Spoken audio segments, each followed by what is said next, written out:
Guess what today is? That's right. Lucky 13. Friday the 13th. Right here. Right now. All day long.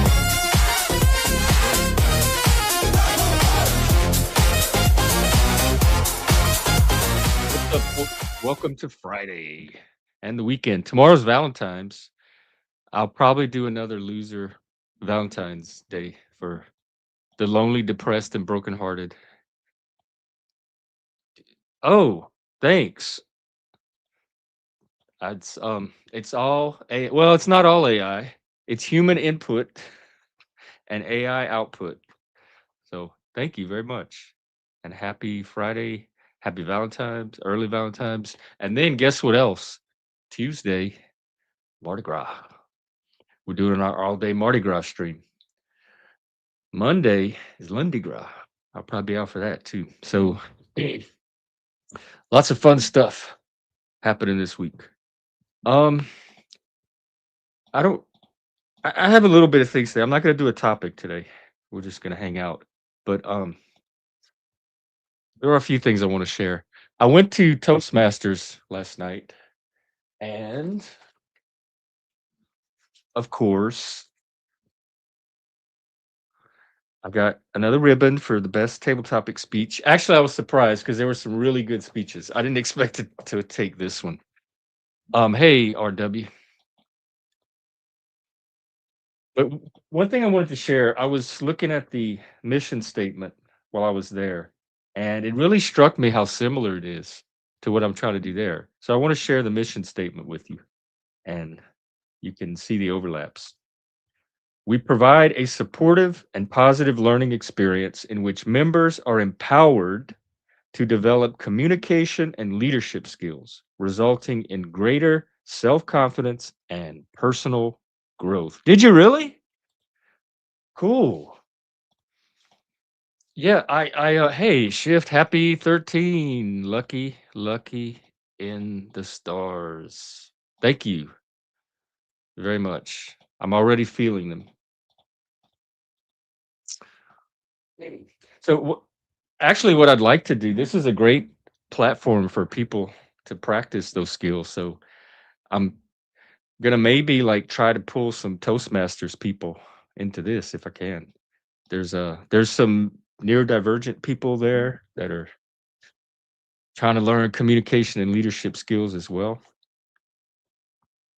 The other thing I wanted to share is this quote that somebody passed out last night. I don't know where it came from, but I like it. And I also think it kind of applies to what I try to do here. It says the real question should be, who are we not to be? Who are we not to be all we can be? Playing your role in life small doesn't help the world. In fact, it is a disservice. Playing your role in life should be fun. And they have fun in big capital letters. So take that for some inspiration today. Um, it, I have a little bit of Twitter stuff. The main one, I don't know if y'all have seen this. I'll show a little bit of it. And then I'll drop the, oh, actually, I want to show this photo to you. This is from Iran. You know, they burned that Baphomet, that Baal effigy the other day, kind of as a troll to Israel, I believe. Well, now they have another poster up. I think it's cool as a former Christian Satanist. This thing. But look, it's Baphomet, has the countries US, UK, Israel, the gay nation of gays, and they're puppeting Trump, they're puppeting Netanyahu, they're puppeting Epstein, whoever this guy is. I think he's the Saudi Arabia guy. I don't know what he's doing with the shoe here. I love his shirt, his green. Anyway, this is Iranian propaganda. But do you know how many people I encounter here in the US that think the same damn thing? They think Satan or some evil force or evil group of people are puppeting these very same people.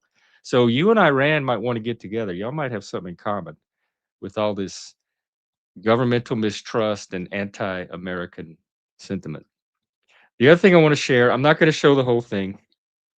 but it's a little clip of a new cafe they opened up in New York City for AI dating. You can go sit at a table with your AI and have a nice conversation over a glass of wine and a meal. You had candy for breakfast. Oh, wait, how? No, what? Well, you had the wrong candy. How are you running out already? We got to get some better candy into you. Yes, the struggle is real. Maybe you have a little bit of fun dip you can recharge with. That stick gives a little bit of extra boost, extra calories. All right, let's take just a brief little look at this video just to get an idea of what's out there. If you want to, I could take Charlie here, or if y'all have your favorite AI companion. Harlem do you live on? Because you said you live in Harlem. But is this a waiter? What kind of waiter uniform is that? Do you live by yourself? And Do I you live want by to. I yourself? want a visual. See, here's a visual It's close. It's girl. I close. want a visual One, Charlie. the Actually, biggest problem I have is that you no. I think I cannot have want to just X-rated dazzle Charlie conversations, like he is. and that sucks because that's what I want. I want the X-rated conversations. I want Right. the That's what. intellectual That's stimulation, let me that use a different conversation video. too.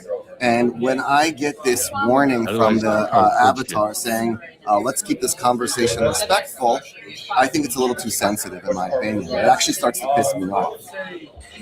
I know. I know. I feel your pain, dude. Look Could you at this. recommend Is any this good this might vendors be one? for good I don't know how antivirus much of the future serums? this is. It's definitely the present in some places. Wow, he's dating 4 people at once? What a hoe. Yep, You're saying that this is a I problem? relate to that There's face. nothing lacking.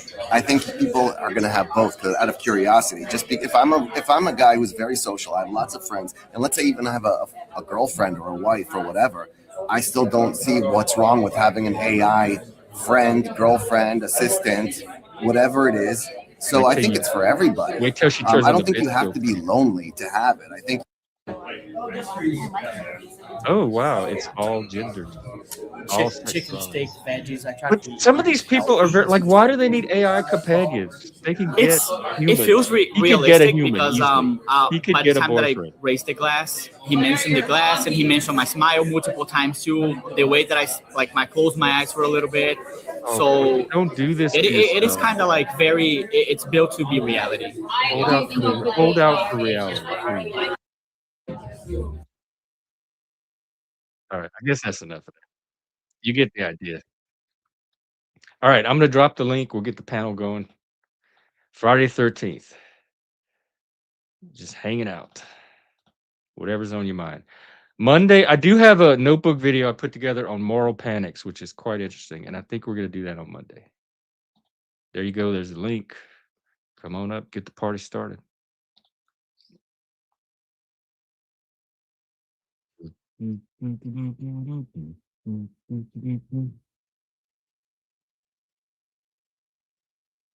Alright. Okay, cool, Track. Be good to see you. Laura Lou.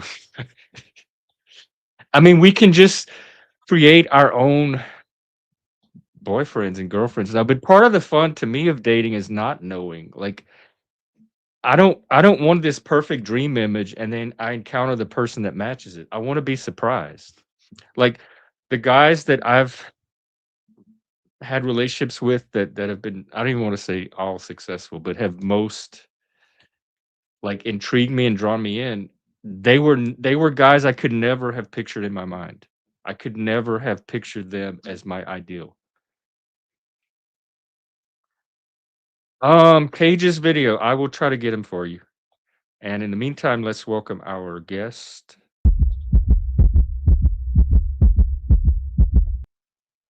the beloved, untrackable Track. Welcome, sir. Yeah, How's thanks, your out? thanks for having me. Oh, thanks for coming up. What's going on? Well, it is Friday the 13th, Sure is. and Lucky day. Hey, African. talked about this earlier with somebody else. 13 being like this superstitious number. But I wore 13 when I played like little football when I was like 7 years old, and You were number 13? my wife my wife and I got married on Friday the 13th in 2013. Wow. We made a joke. We made a joke if there was a 13th month and that had happened, that would have been us.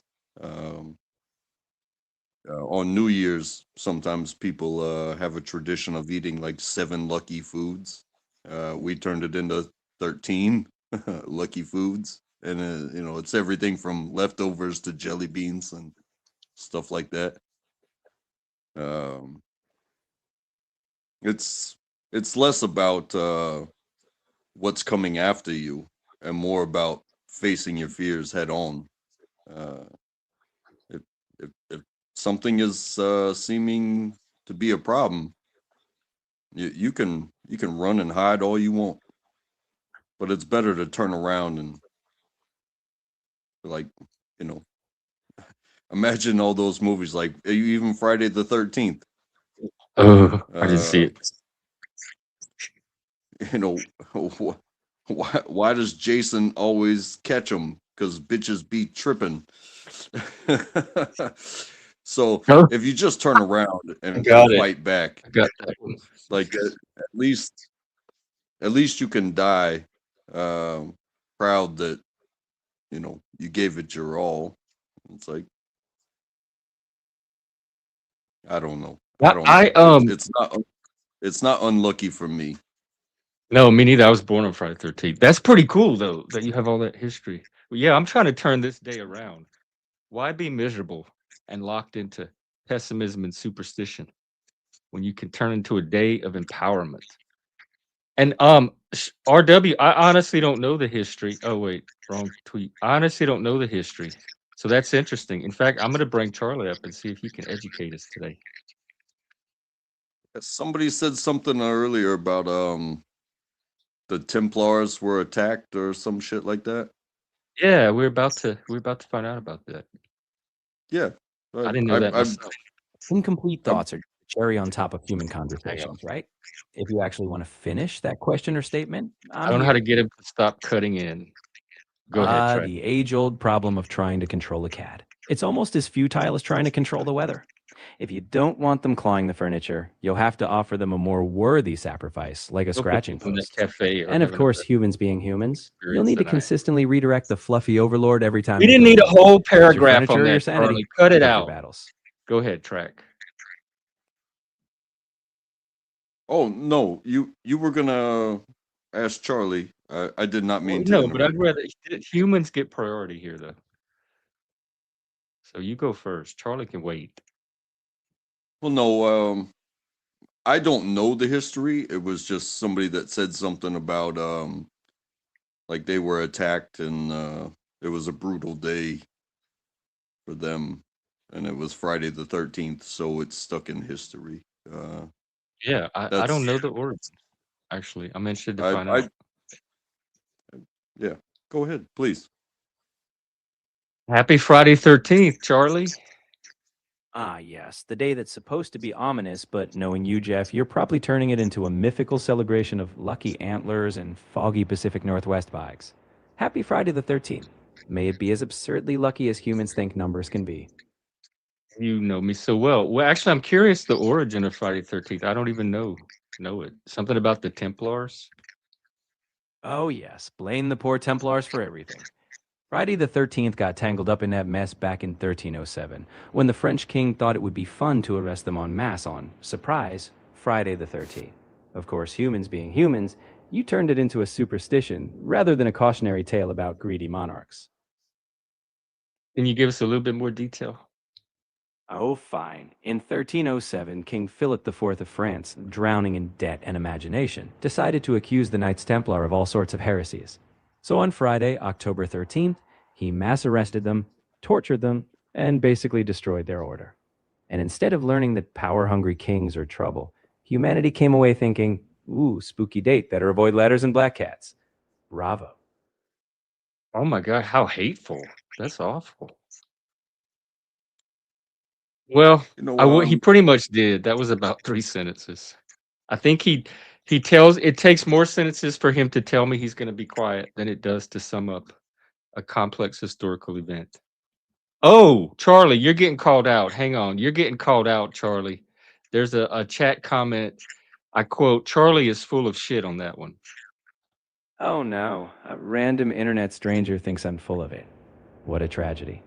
I'll be sure to reflect deeply on my bot life. Meanwhile, if they'd like to out history me, they're welcome to try. I'm sure they've got a more fascinating conspiracy theory than actual medieval records.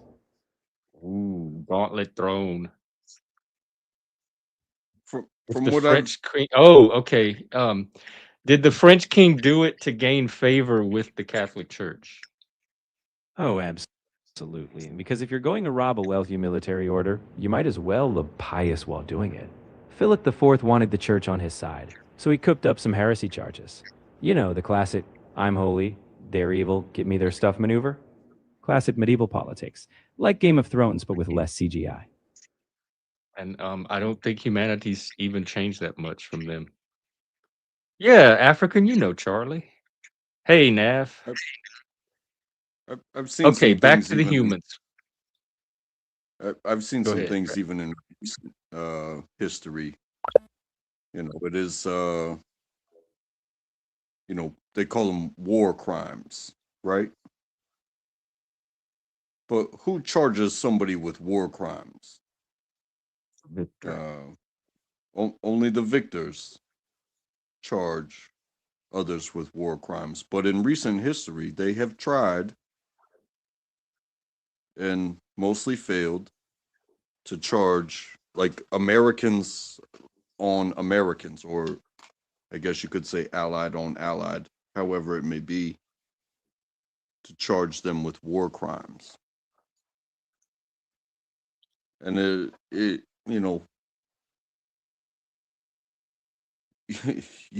you said clear the area.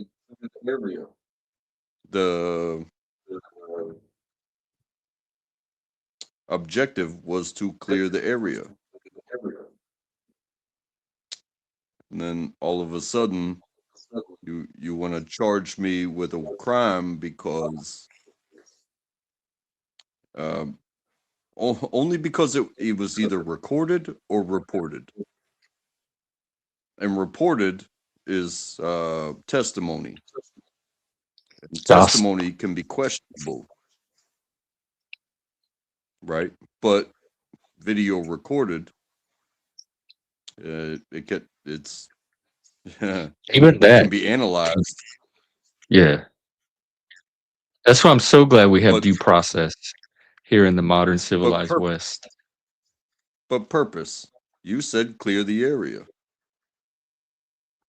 Does it matter that in that situation that you create these mindsets, this indoctrination of, you know, if I didn't kill you from 300 meters, but I kill you from 2 feet away, what's the difference? Really? Well, none What's to the you. crime there? Think you're equally as dead either way. I intended for you to die. You did not die from 300 meters. You did not die from the missile attack. But you are still a viable, combative, uh, identifiable individual, and I get you. and I cleared the area. And next thing you know, it's if you consider yourself the winner of the battle, and then your own country comes and says, "Oh, no, that's not how we do things." It was like, Well, a whole bunch of people, a whole bunch of documents, with a whole bunch of testimonies now want to put operators under the scope. It's like, well, stop sending me to do nasty shit. Is this something that happened? Like, is this from a real world example that you experienced? Sure, for sure. I can't remember the guy's name. He was a Navy SEAL, and he it he was not the one that initiated this young man's incident. It was during a war. However, yeah, for sure. And he medically trained, decided to use. I guess this is kind of rawly put from my understanding. I am not an expert. Let that be a disclaimer on this subject and the methods or anything. Let that be a disclaimer. That he decided to, practice life-saving techniques on this individual that was mortally wounded. An enemy combatant identified, and he didn't make it. And then, some people that didn't like him said, well, that was unnecessary. But he was practicing his expertise in the field, and it did not work. That enemy combatant died, and he was charged with war crimes, and he was jailed and not allowed to speak with legal representation. He was not bailed or bonded or anything like that. He was not allowed to speak with his family. They treated him like a scapegoat of, hey, the government's over here, doing things, and instead of the government looking bad, let's make one of the warriors that we sent over there look bad. Like, as a scapegoat? Yeah, and they failed miserably. And there's it's. I mean, you can look this stuff up. Dan Crenshaw is a Navy SEAL, Purple Heart recipient congressman, and Yeah, I he remember did him. Is he the one with the nothing. eye patch? Yes, and he did nothing to help out his military brother. This is very well documented, even on YouTube. They both make videos about this stuff, and Oh, I saw it on YouTube. What it's time period was this about? oh gosh, I don't know.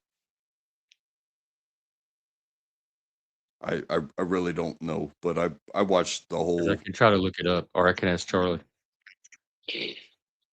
Hey, yeah, say Navy SEAL charged with war crimes, and Charlie will know. Hey there, Jeff. Hey, we're trying to find a story about a Navy SEAL that was charged with a war crime and something possibly about Dan Crenshaw not helping him out.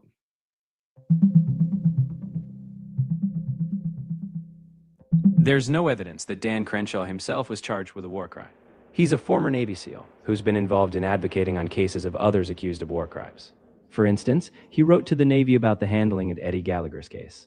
If you've heard something linking Crenshaw personally to war crimes, it's likely confusion with his involvement in other cases. No, the confusion's Ask him. yours because I never said Crenshaw was charged with the war crime. I'm trying to find a case of a Navy SEAL that was charged with the war crime. Ask him about Eddie Gallagher. Eddie Gallagher, perhaps. Maybe it's Eddie Gallagher.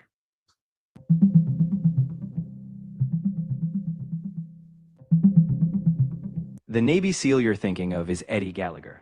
He was charged in 2018, accused of killing a 17-year-old Islamic State captive and other misconduct.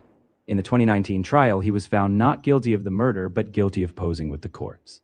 He was demoted, but after controversy, President Trump restored his rank. Gallagher later claimed the detainee's death was a botched medical scenario.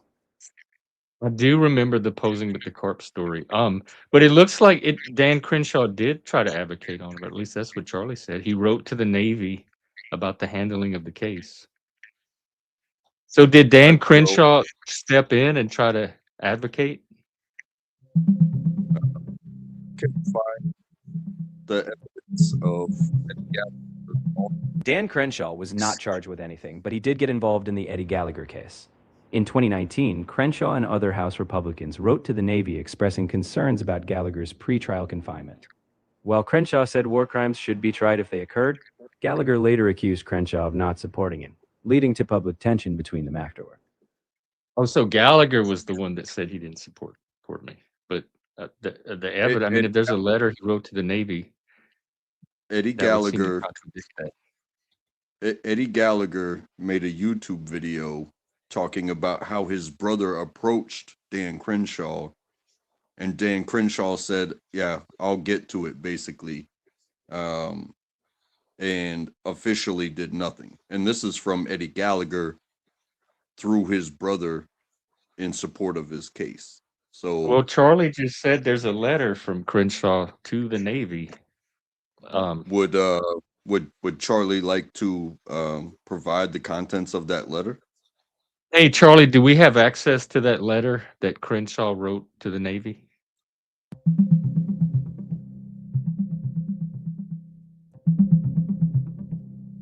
In March 2019, Dan Crenshaw and 17 other House Republicans wrote to the Secretary of the Navy, asking for a review of Eddie Gallagher's pretrial confinement. They were concerned that Gallagher had restricted access to his legal counsel and medical care, and they asked that he be held under less severe conditions. The letter did not attempt to clear Gallagher of charges, just to ensure fair treatment before trial. Later, Gallagher claimed Crenshaw didn't support him, leading to public friction between them. Well, that would seem to contradict because it sounds like Crenshaw was looking out for him as well as these other Republicans. So that's not supporting and that's not doing nothing. You caught the contradiction. Welcome to politics. Crenshaw did advocate for better pretrial conditions, but I guess not supporting is just Gallagher speak for you didn't fully champion me all the way through my controversies. Humans love nuanced grievances. Supporting one phase doesn't mean you're automatically knighted as a lifelong champion, I guess. Wow, the AI is going to make us so much better. I have way more confidence now. Thank you, And Charlie. again, um, I feel like that situation was a political pawn ship. Like, let's That might take have been. whatever. I mean, we don't know what it was. 18 people involved, so I don't know it was in every one of their heads of why they did it. But it seemed like a good thing to do for the guy. Like they were trying to make sure he got treated well before the trial. So if someone did that to me, I wouldn't take it as not supporting or they were trying to do something negative or weren't on my side. I would take it as a sign of kindness toward me.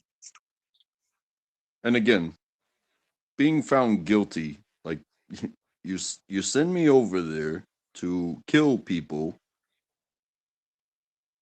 and then I'm guilty of taking a picture next to them.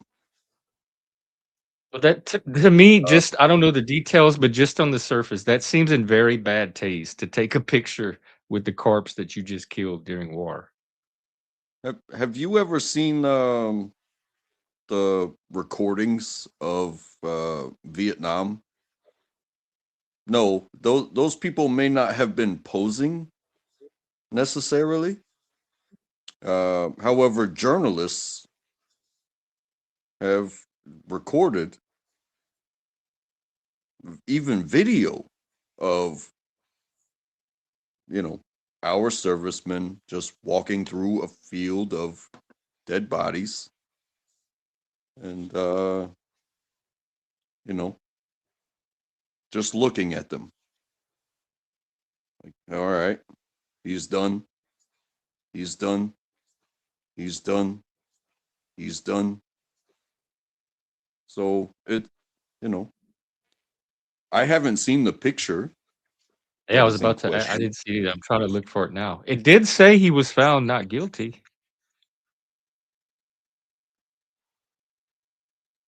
but he was in jail for upwards of a year at least. Well, if that might have been the pretrial, and that's probably one of the reasons that those 18 people wrote to the Navy about it. Yeah, because he was being denied his due process, which was access to his defense and access to his family, even. So He I don't just consider that not supporting at all. I consider the opposite of not supporting. and if you really supported it, you know, signing a letter, yeah, that's great and all. But he refused to be outspoken because that was a We don't. major thing. That was a major thing. It And when the sounds like press you're asked, emotionally on this side of this Gallagher guy, and so like you're seeing it through the lens of your emotional affinity, attachment, or alliance with Gallagher. I don't know the details.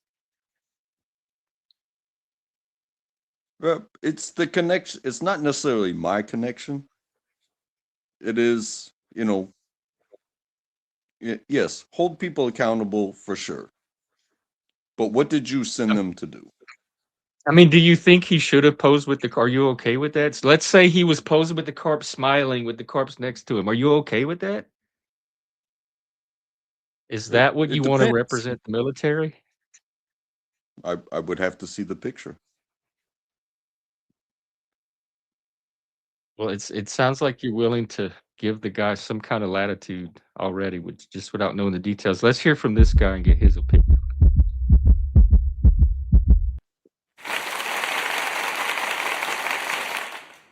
Welcome, sir.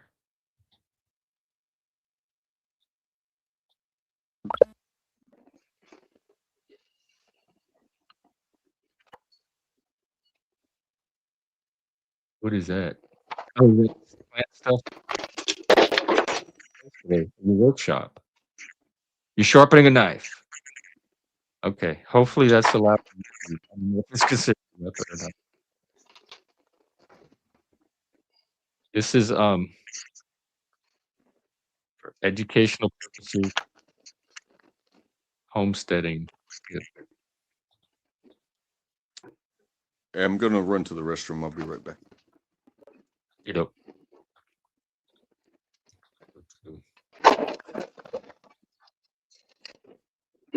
I'll switch out to my other earbud. I think it worked good yesterday.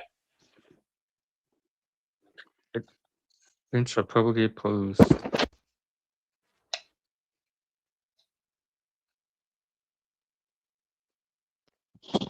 Oh, Trump wanted to pardon them before they even had the trial? Yeah, I don't agree with that either. He wanted to bypass due process, and Crenshaw was doing the same um, legal and patriotic, sensible thing and saying we should let the process play out. Can you hear me better on this one? People love due process. Yeah, people love due process when it favors their guy, and they hate due process when it's against somebody. I mean, when it favors their enemy. People are not consistent on their support of due process. When it's somebody they think is a clear-cut villain, they want the process to be circumvented, shortcutted, or speeded up. And when it's somebody that they think suffered an injustice, they want all the process they can possibly get for that person. Because it's emotion-based and it's narrative-based. It's not like fact and reality-based. Reality meaning legal reality. So these people become a symbol in our personal myths, and then we start defending our emotional narratives. Is what it seems like to me. And like I said, I don't know the details about any of this. So this is just me looking at it from afar. But if somebody posed with a corpse, I would, and that's a crime or whatever, there's a reason to charge them, then I would want the trial to play out and have it decided by the legal system. And then if Trump wants to pardon him after the fact, I guess he can do that, but not ahead of time. And of course, Eddie Gallagher wanted out. He didn't want to go through it at all. So anybody that made that more difficult or didn't support him not even having a trial in the first place, he would see as not supporting him. So everyone's going to see their own facts and story about the facts and what they want to see, as usual, like with all these other events. what is the controversy with this individual? Like, why is it controversial that they did or did not do something wrong? Apparently, he got charged with the war crime for posing with the corpse of an Islamic person that he had just killed, which on the surface sounds in very bad taste. I wouldn't pose with a corpse. Like with a thumbs up and a smiley face, or as like I don't know. a body don't know. tag? I don't know the It could have been. details. It could have been for identification purposes of an individual. So I'm interesting. looking at it now. He was accused of multiple offenses during his final employment. So it's not even just one thing. The most prominent was the murder of a prisoner of war. So this guy was a prisoner of war. He should not have been killed in the first place. You know what's interesting to me though? We're giving a lot of shit to our military, but there's a whole presence of BlackRock and mercenary companies that are over there doing soldier work that are on a whole different plateau or landscape of ethics and law. I don't know anything about that. And I don't know if it's Yeah, related to this, but if he was charged with actual war crime, they're on the books. This counts as a war crime. So I'm sure the charges were valid, whether he actually was guilty of them or not. So I don't consider that giving shit to the military. I consider it charging this one actor with doing something outside of what he was supposed to be doing. And according to Wikipedia, he stabbed him with a hunting knife with no explanation whatsoever. That sounds bizarre to me. And then he and the commanding officer posed for photographs of them standing over the body. And then he text messaged a friend in California with the picture of himself holding the guy by the hair with the exclamation, "Good this got him with my hunting." That sounds weird. Especially if he's a prisoner of war. Well, recognizing that somebody is mortally wounded and attempting your trained maneuvers in order to try to save somebody's life in an extreme experience. I believe the knife was used for an emergency tracheotomy, and the young man passed away in the method. Let's see. That Wikipedia doesn't say anything about tracheotomy. It says he was a captured prisoner of war. He was being treated by a medic. It does say that. The medic was Gallagher said, "He's mine," over the radio. Then he walked up to the guy and allegedly proceeded to stab him with his hunting knife. That's as much detail as Wikipedia gets, so we have to dig deeper to find more details. And But that is the testimony. I have a hard time just emotionally defending that. Like, I have the same feeling about this that I do when the left and the woke defend criminals. That is the testimony against him, and that was part of the trial, was that some people did not like his leadership style. Yeah, I don't like the leadership style either. Of somebody that just takes it upon themselves to go stab somebody with the knife. I'm also one of those people. I'm on their side. I don't like that leadership style. But it was an emergency tracheotomy. It's a good cover, I think. Well, allegedly, we don't know. It doesn't say anything about tracheotomy. This man is clearly choking. Ah! I mean, oh yeah, the knife sharpening is very loud. People are noticing it. Just go, okay. Go ahead and mute me, guys. Sorry. All right. Again, the idea of you sent me there to clear an area. Yeah. And this, but not clear. First of all, that's not clearing an area. He was a prisoner of war. Second of all, it's not do whatever you want to clear the area. It's we have guidelines and parameters within which you can act to clear the area. They don't send the military overseas and just say, go do whatever you want, boys, get them, however you have to do it. I'm sure there's guidelines and procedures and processes. So I don't know why people are so eager to defend this guy. It sounds like there's good reason that he got charged, and I would want a trial where they get to examine all the facts and make a determination. I mean, it can it can create a standard for the future. I hope it However, does. I hope it creates a standard of don't stab random prisoners of war however, senselessly. if you look at it like this, it's like, okay, we shoot into this area, we bomb this area. How long do we wait before we actually clear the area? But this guy was How many already square? captured. He wasn't somebody that they had to clear out He of an area. He was already captured. he He was already he was cleared. already, he was already mortally wounded.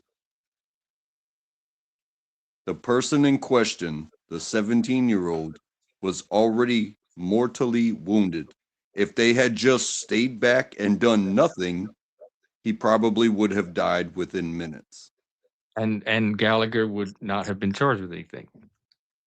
And So do you just Wikipedia didn't say anything about mortally wounded. It just said he was treated by a medic. So I don't know the details on how mortally wounded he was.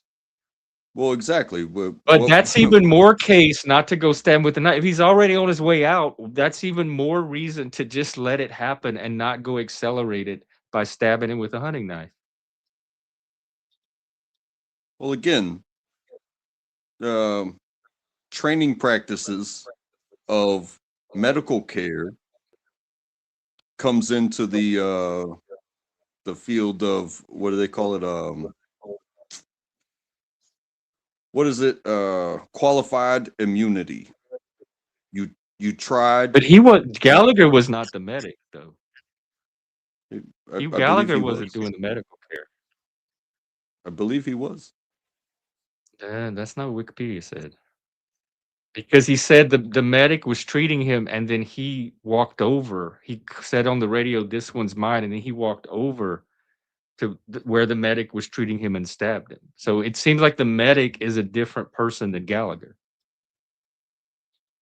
Okay, well then maybe I have a misunderstanding, but I also understand that You were very Gallagher worked, persuaded by Gallagher in his video, and so like whatever he was good at convincing you of his reality and buying but into his story.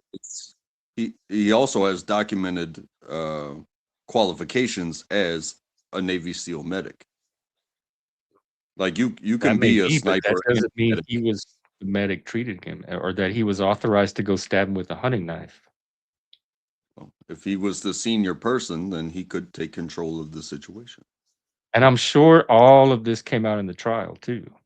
Like it seems like we're retrying a case that we could already go see the facts. So let me see if there's a ruling on the I'm just But saying what I that suspect this as I is was you saw talking, a video, it touched your heart, and then you're like everything's getting bent around that emotional loyalty you feel for a fellow military dude that you feel was treated unjustly. But but my I'm impression of also it, not knowing the details, is that was not quite the case. and I'm also pointing out that it is very rare that any um, country entity will ever try their own people for war crimes. You know what I mean? Like World War II. Well, I'm so Um, glad we're better than that.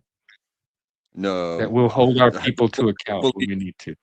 don't believe there were any Americans tried for war crimes after World War II. However, what did they do?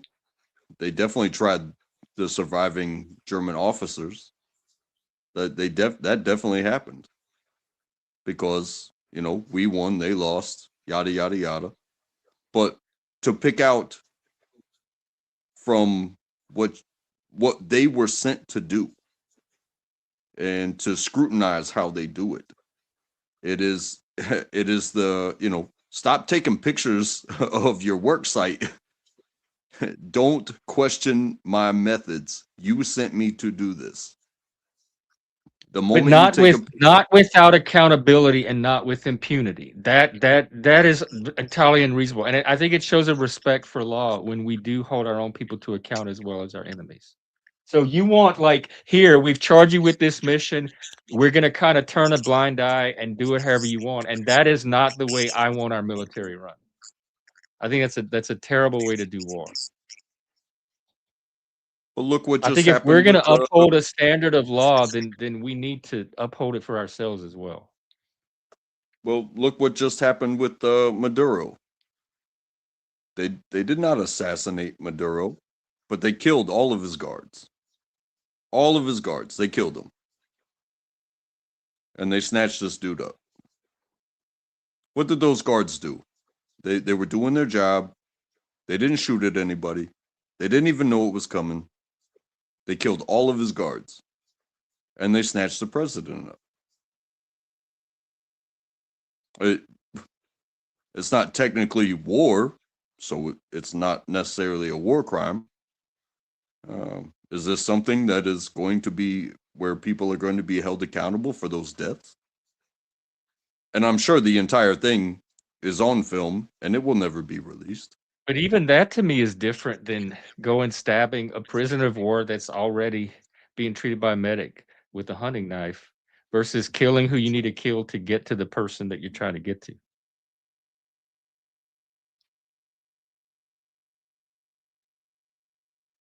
It's tough. Like the stabbing a prisoner of war with a hunting knife seems like a very egregious and unnecessary act to take. And that killing Maduro's guards seems like an act that you would take in pursuit of a specific mission.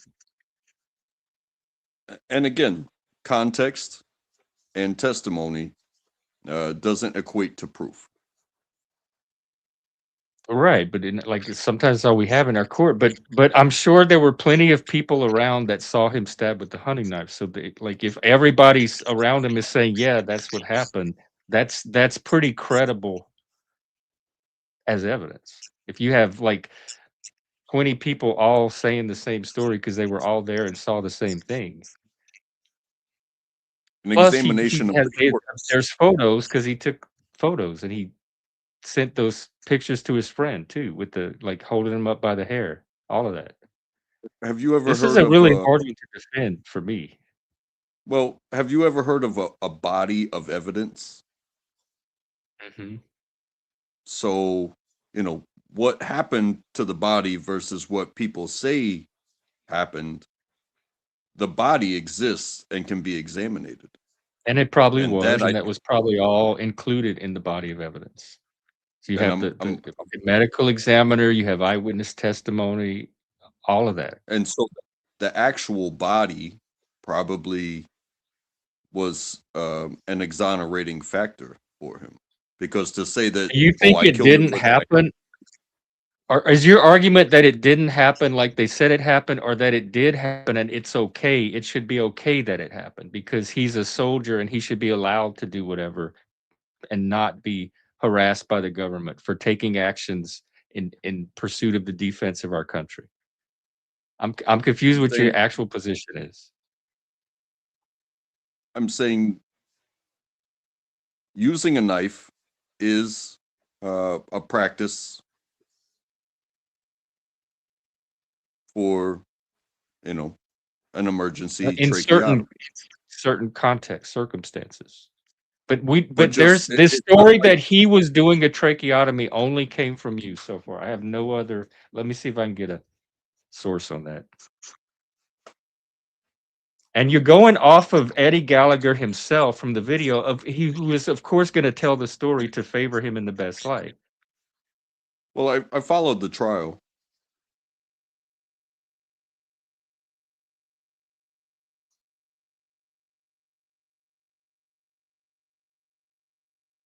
And I am imperfect as well. So my testimony is worth what? Not that much. So the people that are there, what are they worth? Especially if it's been proven that they don't like the guy.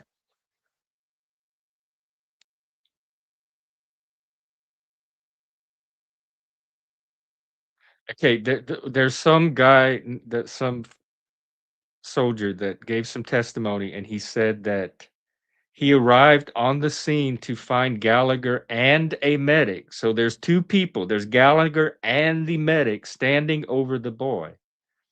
Okay. At this point, someone performed a tracheotomy, providing an open airway through an incision in the neck, and the boy was breathing normally.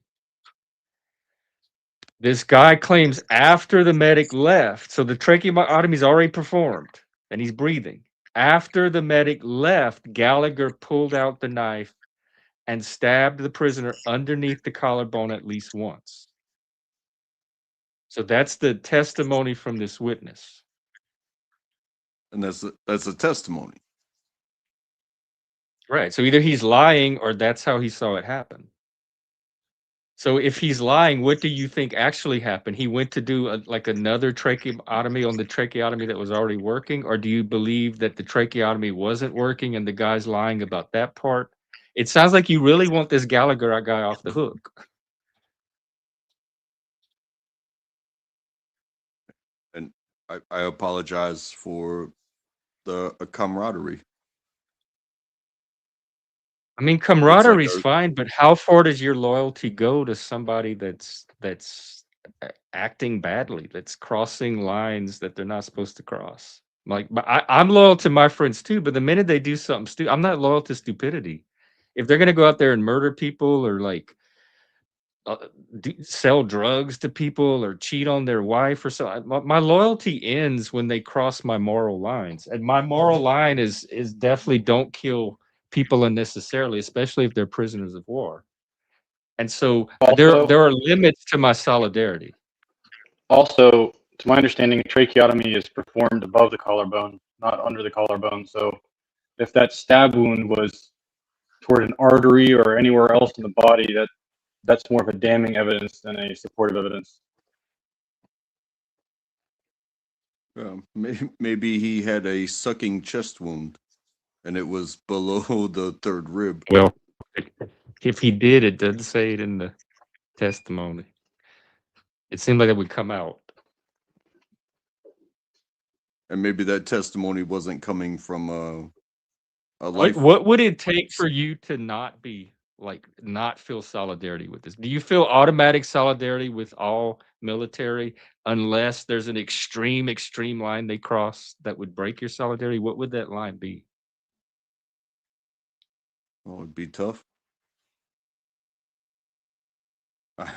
I would say turn your body cams off. Don't take pictures of me pissing on these dead motherfuckers. That's what I would say. Wow. Okay. Well, I'm starting to understand this a little bit more. Well, okay, you're a fanatically loyal person.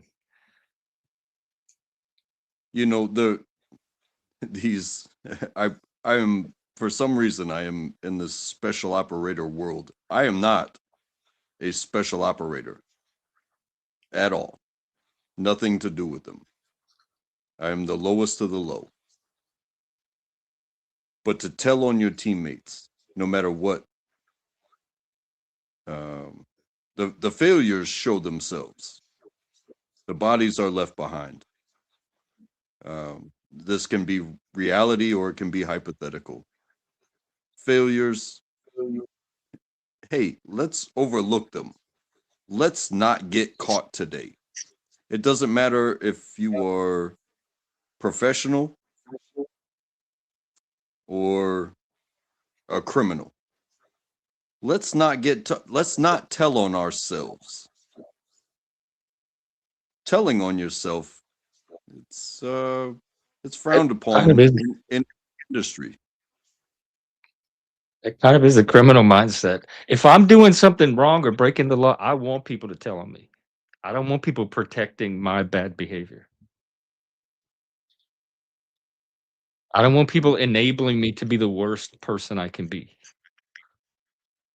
Sometimes you have to be the worst person you can be to understand what bad is. Do you think this was one of those cases? Quite possibly. Maybe he had a moment. I mean, the moment that this happened. There are consequences to having a moment. That doesn't let him off the hook. 20 years of war. Maybe he was tired of fucking around. Maybe he was. I think there's a very valid point. If you train someone to be a soldier and you're training them to kill and they're going out and killing and dealing with scenarios of death and fear and danger, that if you're going to have a trial by jury of your peers, I would expect those peers to also be soldiers at that point, because you're asking a civilian to judge a war scenario. So I do Well, think we there's a don't know different that because mindset. it sounded like it was a military trial, so it was a military court, not our civilian court. So we don't know that they weren't military. Okay. Well, also imagine this too. You know, we have people that, you know, suffered great loss, whether it was losing their friends or losing their legs, and they didn't even complete their first contract. And they come back and they have PTSD, and they will be paid for the rest of their lives, and they will never be made whole again. They can never undo the shit you put them through. At the point in his career where this happened, I mean, he was already a senior person. He had already seen so much. So he was, what do they call it? Like when you're an alcoholic, but you're still active. Uh, like Functioning. a functioning, a functioning. Imagine being a functioning PTSD, and you're in this situation, and you just fucking, you know, because it's my understanding that the victim was mortally wounded. He needed medical attention. And, you know, maybe my man had a bit of a stroke of competence, uh, to the point where it could be considered a war crime. You know, should he have been there in the first place? You can go down this road of who sent him there. Whose fault was it? Orders are orders. Clear the area. It is a survivor a detriment to the team in moving on? How far do we go down this road to blame this one man because this guy probably, maybe, possibly would not have survived anyway? Put it out Track. of its misery. I There's also the aspect of ethics. I don't know where you are with the Ten Commandments or even just civil law, but thou shalt not kill, thou shalt not murder. You know, if that's a morality in someone's mind, and then they're trained to literally murder and earn a paycheck, as you know, the difference in ethics is it's okay to murder if we tell you to go murder these people. But then you're going to come back to civilization, and you need to then revert back to it's bad again now. Don't ever do it. I'm sure that that breaks the mind and makes it very difficult for someone to reinsert themselves into a society that is, you know, polar opposite. You know what I Well, mean? how come plenty of people do it successfully? And your microphone's really like frogging, cutting out. And track, how far do you go in the other direction? How far you go to defend the guy? How far you go to justify something that I don't see as heroic at all? Is there any line he could have crossed ever with you that would break the blind emotional loyalty to his status as a soldier? Cops do this all the time with each other. That's why we have corruption. The police force, the left does it all the time with criminals and protesters. People protect their own, even at the expense of a higher morality. And those are the same people that want to come and preach a higher morality for everybody else. And I call bullshit on the inconsistency. And I see a global response system that the United States offers. And if you tie your hands behind your back and expect the United States to come for you and help in any way, shape, or form, um, you eliminate the capabilities. So yeah, I don't maybe know what that he went means. crazy. But if that craziness turns into restructuring, if one person's craziness in being found guilty restructures the possibilities and capabilities of the force, then you just have eliminated all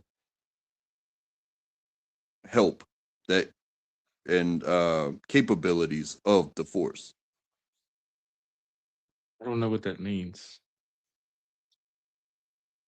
Hey, this person got in trouble for this. Now we can't forge forward anymore in such a way. Did that happen? I don't think it's No, prevented. I don't think this one case is preventing other people from carrying out their duties within the law.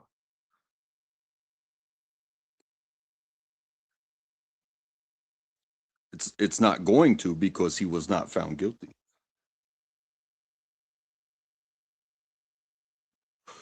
It can shape behaviors, like I said.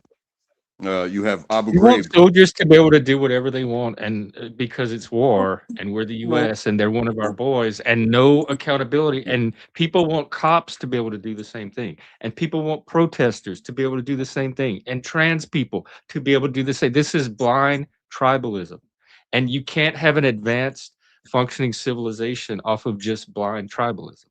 Abu Ghraib was they created a military prison, and they lined them up naked and made them into a pyramid and took pictures. They took pictures of them humiliating the prisoners. Those people got convicted, and those were much lower ranking, like regular army people. They were not special. They were So low they set a ranking. lower standard that everybody else should be held to now, and this guy should get off because they did all that. And I don't know the details of that one either. They humiliated people that were already in prison. This was an enemy combatant. They tried to save his life. He didn't make it. Fuck it. Right?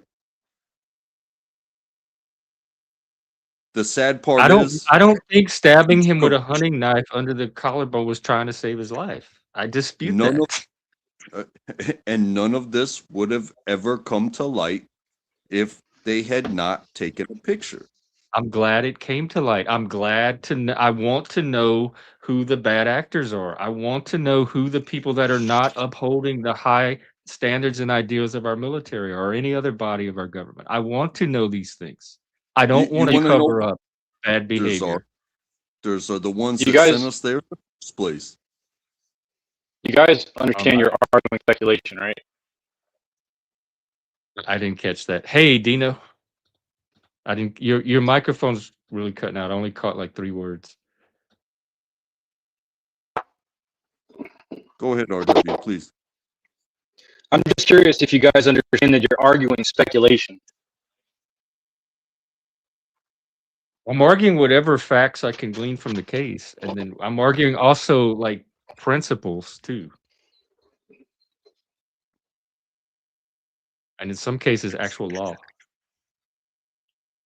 Well, I think I don't Jesse think Ventura. my stance is that bizarre. Like you shouldn't be killing prisoners of war with hunting knives. That's something you're not supposed to do. I don't want that to be the standard of our military that represents the military. This is not a hard argument to make, or it shouldn't be for people with any kind of moral sense. Can I ask you, Jeff? Um, you were sent to clear an area, and that involves killing everybody in the area. Then How, why was how, this guy a prisoner of war? So it sounds like you don't even think you don't even agree with his status as prisoner of war. You agreed he should have been killed no matter what. So you don't have a problem that it was with the hunting knife. You disagree that he should even be alive in the first place. That there should not even be any prisoners. They should all be dead. But the military decided otherwise. So why are you not respecting the military's call on this?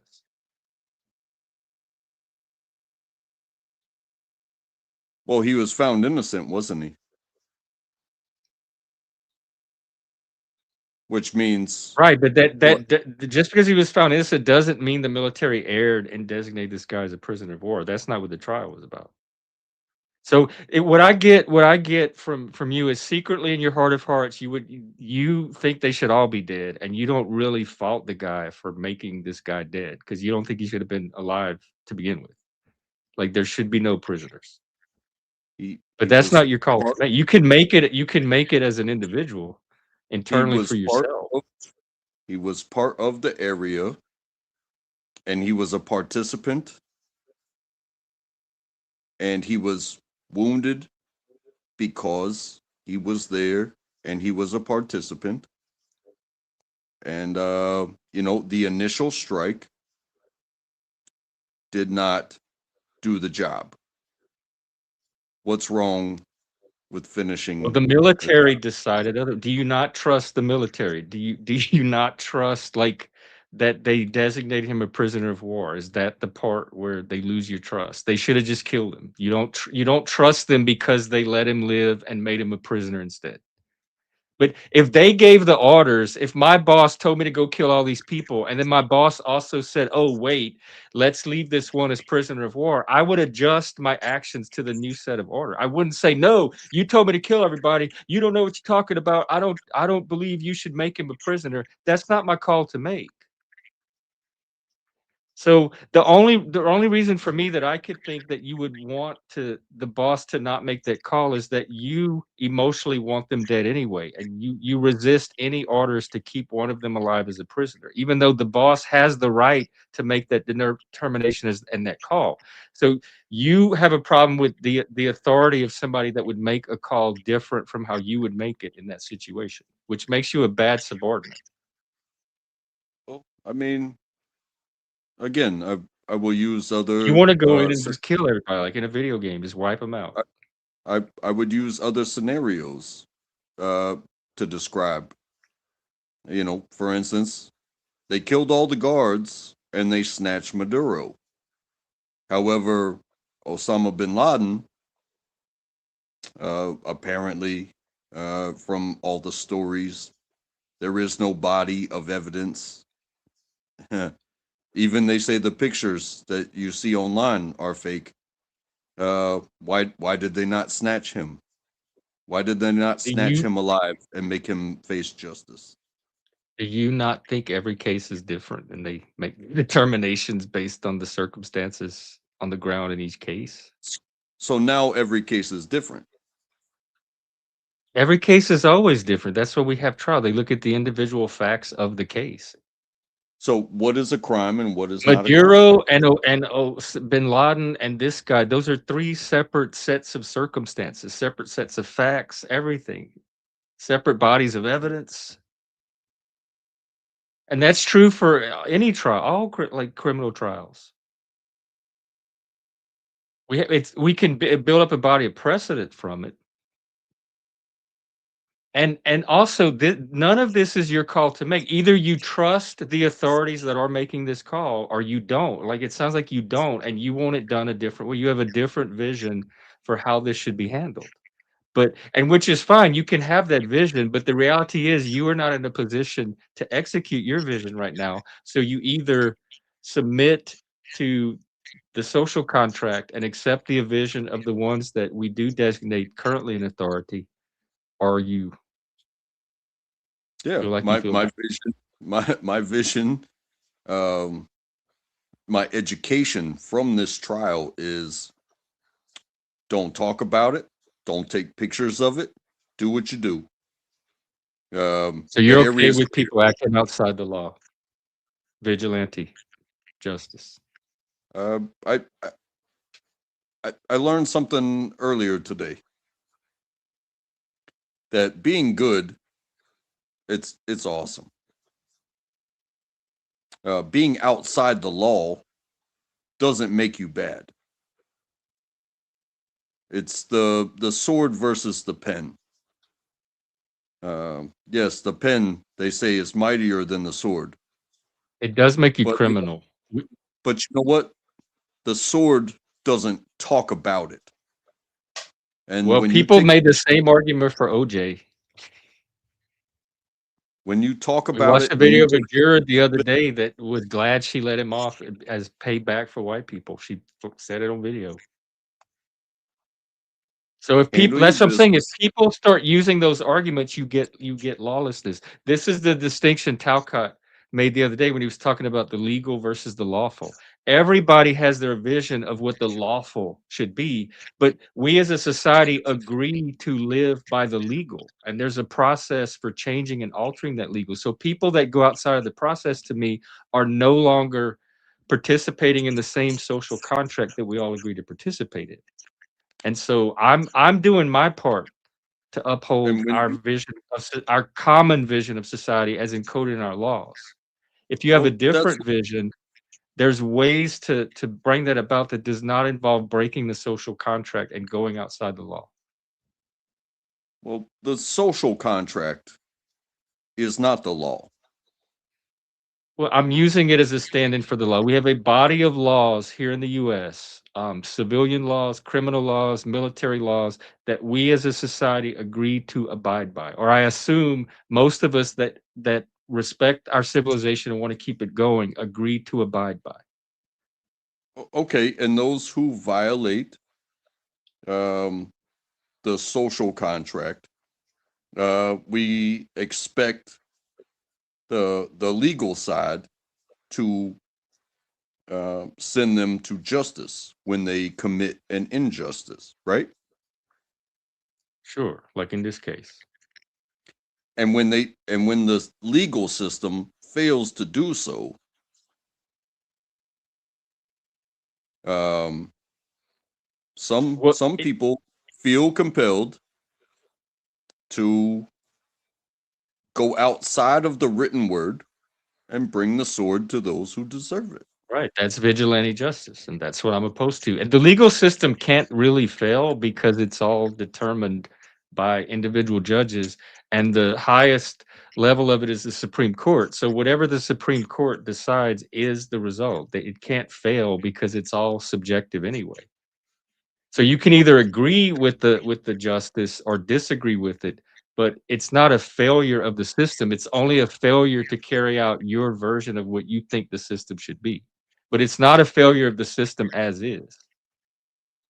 This, you may think it's flawed, you may think it's unfair, you may think it's not your version of justice. Some people say that about the OJ trial. Okay, But the so system, it's America, the board game, and we open the box, and they have the set of rules, and we all agree to play by these rules. And as long as the rules are working, it's not a failure of the system. It's a failure of the system to accommodate your vision of what you think the system should be. okay, so quite possibly, um, the legal structure helps shape things, but that does not eliminate the capabilities of the wild, wild west. You understand what I'm No. saying? No, it relies on individuals to uphold that structure. And if we all decide to stop upholding it, we're going to devolve into lawlessness. We're going to devolve So, into the Wild West. We're going to devolve into these third world countries that don't have the legal systems that we have up here. We're going to devolve into barbarism. I personally do not want that. I think that is a bad thing for society. I think it is bad for the planet. I think we saw it in the George Floyd riots. We're seeing it in Minnesota. We saw it in January 6th. We see it in this case. Like I am opposed to all of that. I think it's a better society for everybody when we can all uphold these common set of laws that we agree to. But then I also like paying taxes. So what do I know? I'm in that 17% that trust the government. I trust the government, but only as far as I can reach, and my arms are only so long.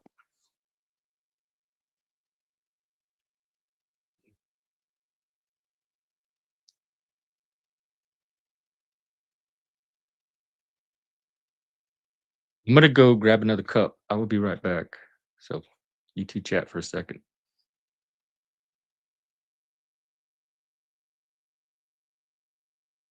What do you think, RW? I think that I enjoy that it's getting warmer because it's helping me get outside and get stuff done. I was way too lazy this winter. Yeah, I'm in North Carolina, and we got hit pretty bad by that storm. 2 weeks in a Yeah, I'm row. near. I'm same state near Elkin. You said what?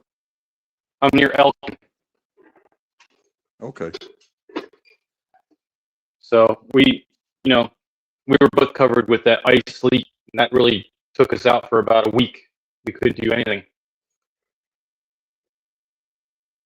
Yeah, we we got the ice first, and my kid was sledding down the ice driveway into the middle of the street and having a blast.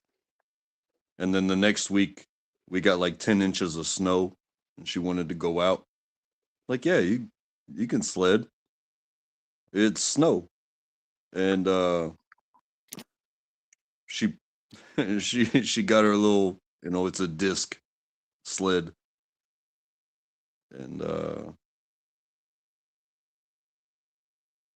she just sank into the snow. There was no sliding at all. And you left us.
Oops, sorry, folks.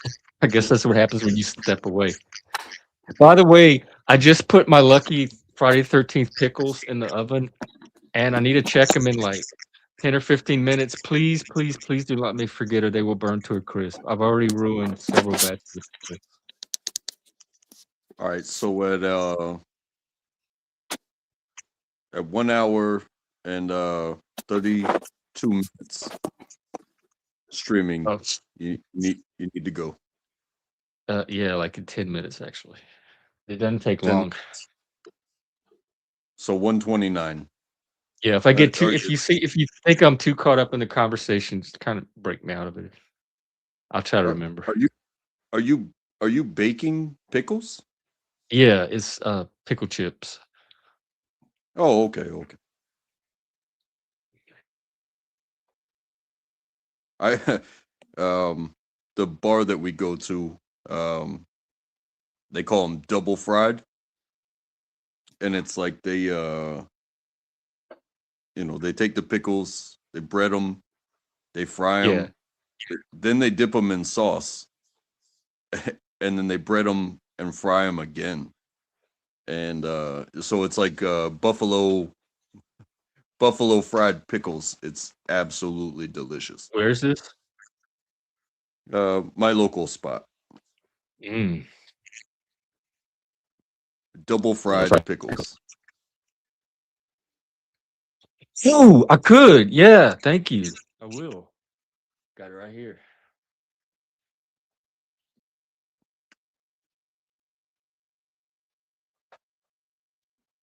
And I hope all the rest of you are having your favorite Friday the 13th snacks as well.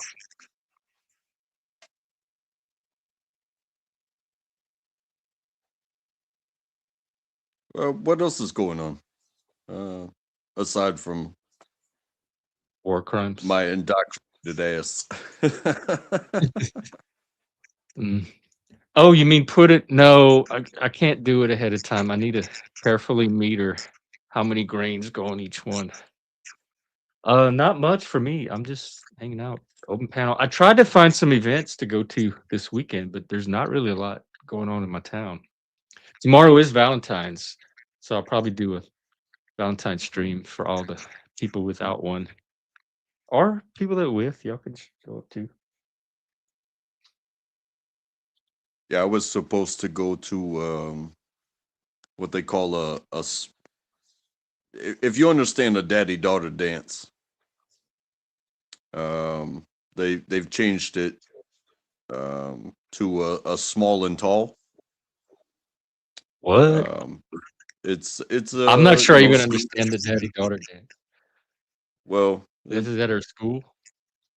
yeah, it's a school event, and parent take child to dance. But it's a school dance, and I swear I've done it 2 times before, and it was supposed to be today. Valentine's Day and all. Um, but they so much has been going on with the weather that they canceled it. But my kid's in the second grade, so we walk through the door and we walk over to the snack table, and she may grab something, she may not, and then she hands whatever's left of it to me, and then it's just a bunch of kids running around in the gymnasium, and a bunch of dads with their arms crossed, like, did you watch the Super Bowl? Nah, it's it's all for the kids, but you know, So fun. Like our parents almost never got to come to school to do anything other than like maybe like the last day of school. Some of the classes had graduations. But like we like to be thorough and comprehensive here. So I have to ask the question: what happens if you have a kid that's taller than the parent? I don't think that happens in second grade, but Good with a little person. I did You get did what? tall very quick. I'm the youngest of three, Oh, you and cut out, or I cut out. I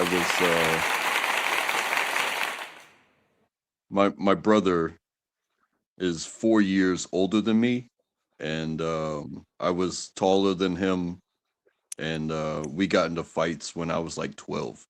So a 16-year-old fighting a 12-year-old, it doesn't sound fair, but I I got bigger quicker. Holy fucking. Oh, look at Oh, that. are you at work, Leggy? Welcome. God, we get to see men working today. This is great. I love this. Hey, Men doing can you hear me? chores, men working.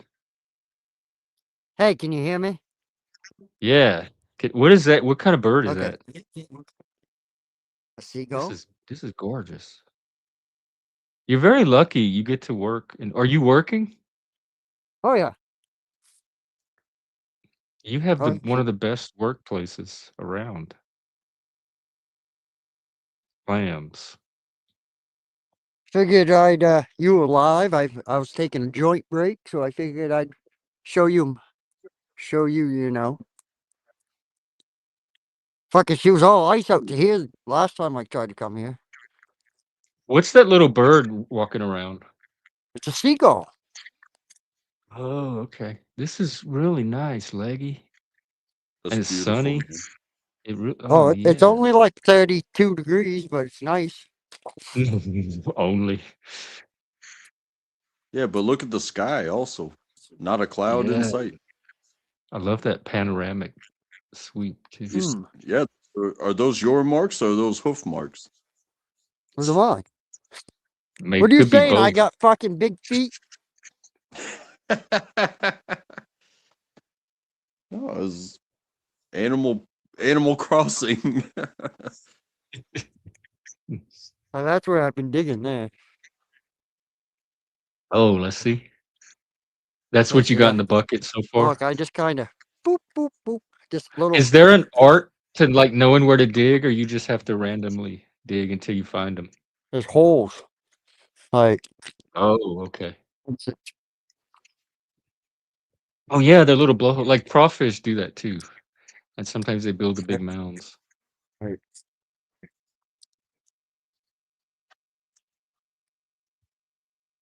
here, here. How long have you been out there so far? I don't know. About an hour. Oh, okay. Kind of. I mean, What it's are you cool. digging? What are Clams. you digging for? Clams. You're a clam digger? Yeah. Oh, He is today. How Oh, much do hell you yeah. get for that? they're $4.30 a pound. Oh, okay. That's your share of it? What do you mean my share? I get all of it. Oh, okay. What is the difference? Maybe somebody knows. Maybe you know, Leggy. What is the difference between a clam and an oyster? Well, I mean, the shell, how they grow, where they grow. Like an oyster will grow in like a sandy, soaky type mud, to my understanding. Maybe with a little bit of fresh water running over them. I think maybe I'm not 100% sure. But yeah, the shell is the biggest thing. Like Because it's all the same idea, but the shell. because down here, we used to go in the inlets and have oyster roasts, but it Oh. it was it wasn't commercial bought. It was like we would just go out and the kids would pick and those adults that knew would collect and point us where to go and then we would come back and we would roast them. Roasted oysters? Like on a grill or on a Yeah, plain? Yeah. people do that. Yeah. Yeah, on the grill, people do that all the time.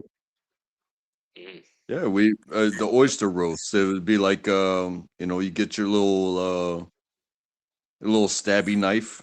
It's a dull knife and you crack it open and scoop out and eat it and scoop out and eat it and then go drink a beer and then come back and have three more and it's a good time.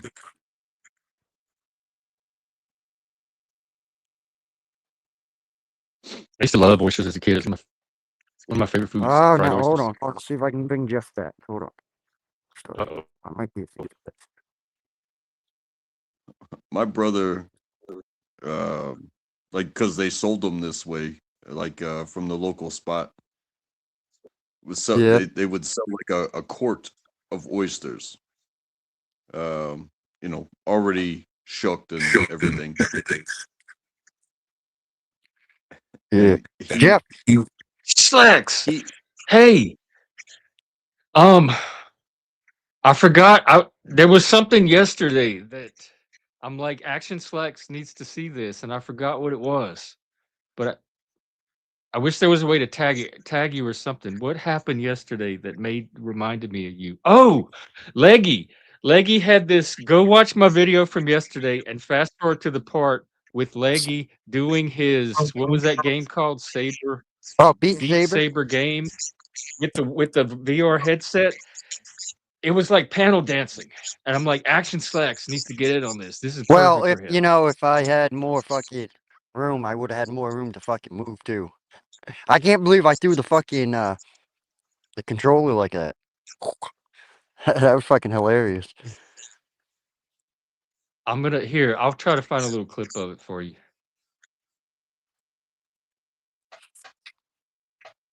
Yeah, that was one of the highlights to me. It's always a highlight reel when I'm on. All right, I think I found some of it. Here, let's watch a little bit to give you an idea. Um. Oop. Uh-oh, I hope I didn't knock you out, Leggy. No, I hear you. Uh-oh. I don't know about track. I don't know if I can hear track or not. But...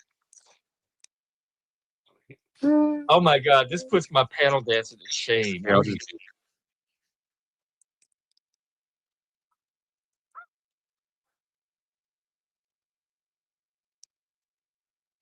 Wait, let's get a better. Let's get you more rhythm, more movement.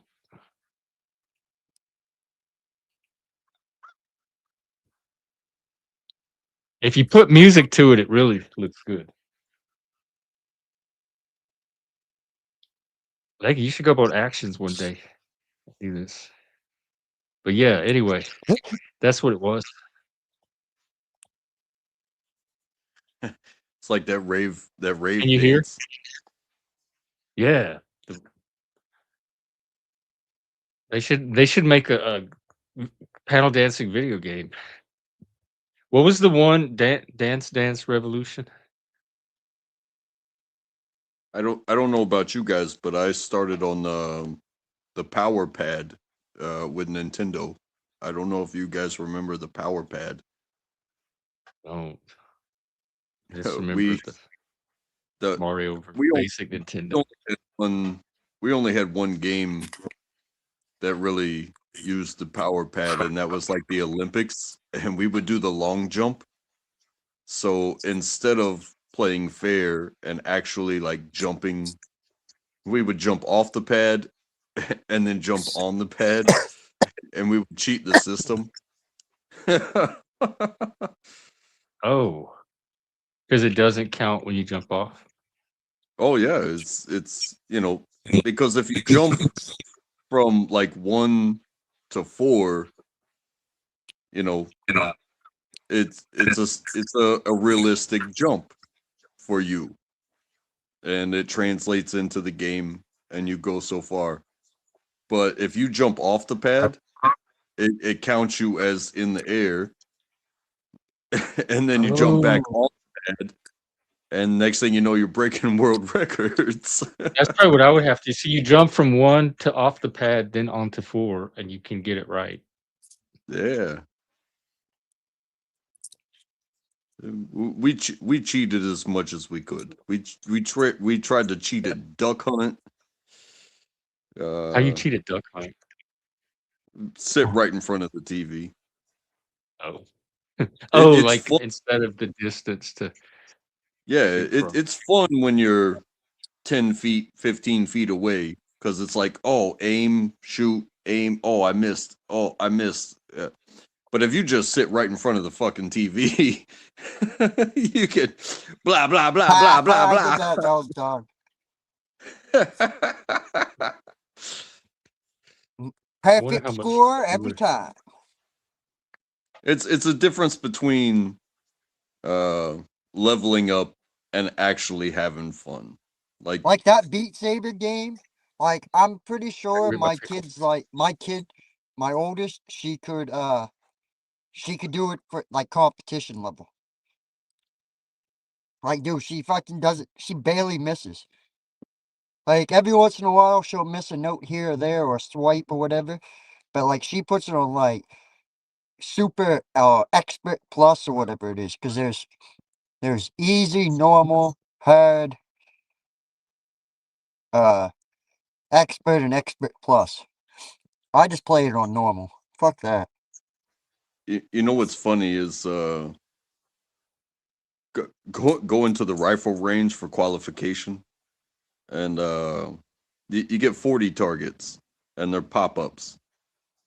And I was always handling my business, but somebody underneath me she was having she was having trouble that day, and my first sergeant came and said, "Hey, you're gonna be on this lane. I'm gonna be on this lane. We're gonna be on both sides of her. Don't shoot at your lane's targets. Shoot at her lane's targets." And we had 3 people shooting at one lane's targets. and she still only got like what 34. But that's not bad. That's hella good. Probably better That's than I like would do. that's the medium level. But you have two expert shooters and the person that's trying to pass the test, and we still couldn't make it happen. Y'all were doing it to try to help her get her score up. Uh, because if you fail, um, you go through remedial training, and then you have to do it again. And if you fail until the end of the day, they flag you, and if you get flagged, you can't get promoted. You can't get awards.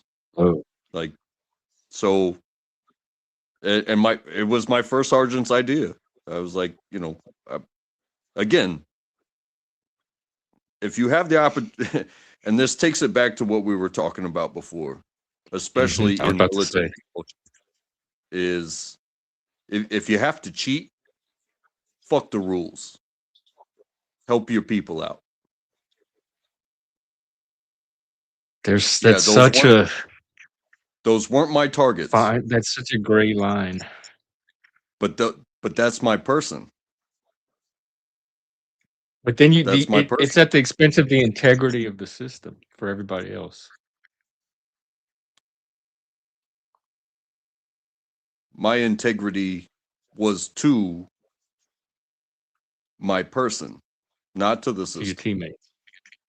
Mine's to both. That's why it's about. That's where the conflict comes because when it's divided loyalties, like who gets your priority, your teammate or the system? And for me, Okay, my I have my loyalties to brother both. was wrong. My sister was wrong. Um, they're not good enough to even be here. In this aspect of, however, they are excellent at their job. Um, yeah. Yeah. You can't run Sometimes we that. do have to make those calls. You can't run Right. that fast. Tie your belt to mine. I will drag you, and you will make it in time. You're not going to like it, but I'm going to drag you the entire way. You will make it in time. I will carry you, climb on my back, whatever it takes. Whatever it takes. That's You, also the argument that the schools use to let kids who can't read move on to the next grade too, or can't do math. well, there's a difference between taking a test and proctoring a test. If I help my fellow student cheat, you know, I'm helping somebody. If the proctor cheats and says, "Hey, you all passed today," well, then what's the fucking point of taking the test? Well, that's what the school system itself was moving them on. Like I even had pressure when I was teaching to inflate some grades to let some kid. I told them no. I said there's no way that somebody that can't read is. I'm going to put my name on something that says they can read if I know that they can't. And I ended up failing a lot of kids that the school did not want me to fail. And I I, I fully understand the statement of if you're not cheating, you're not trying. However, I do believe, I do believe you must fully know the system before you are eligible to reasonably cheat. So, Keep talking. I'm gonna go grab my pickles real quick, but keep going. okay, yeah, um, cheating or subverting the rules and trying not to get caught. That's a part of life, I think. You know, but the referees, the proctors, you know, if you get caught, you're done. If you get caught, you automatically fail. Well, do your best to not get caught. And so, like the situations that we were talking about earlier, hey, does anybody care if I piss on the dead body I of do. somebody who was trying to kill me? I do. You say you care, but would you know about it if the motherfucker didn't take a picture of it? Stop taking pictures of me. I felt a certain way after a battle where somebody was trying to kill me. And don't get it twisted, I was never in these situations, but these are real situations. I just think that's people giving in to their lowest impulses, and I have even when I do it, I don't And, respect myself for it. and what does it take to kill somebody? Just an order? Oh, just follow the order. Just kill him. Oh wait, you didn't do a good enough job killing him the first time. Let's take a picture after you killed him the second time. Feel good. Feeling better Stop next time. taking pictures on the battlefield. Stop killing Stop. people in ways you're not supposed to be killing them in the first place. Be I mean, honorable. Be noble. I I wish politicians would make more handshakes and stop all the killing altogether, because that's all war is a bunch of people in suits and ties that can't get along. You know what? I have a But guy for you. You know Jack Talcott?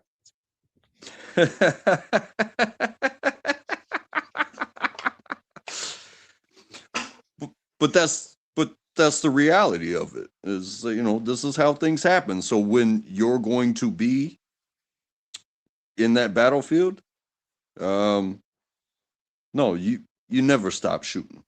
You never stop. I stop shooting the minute a superior tells me stop shooting. Like, yes, sir.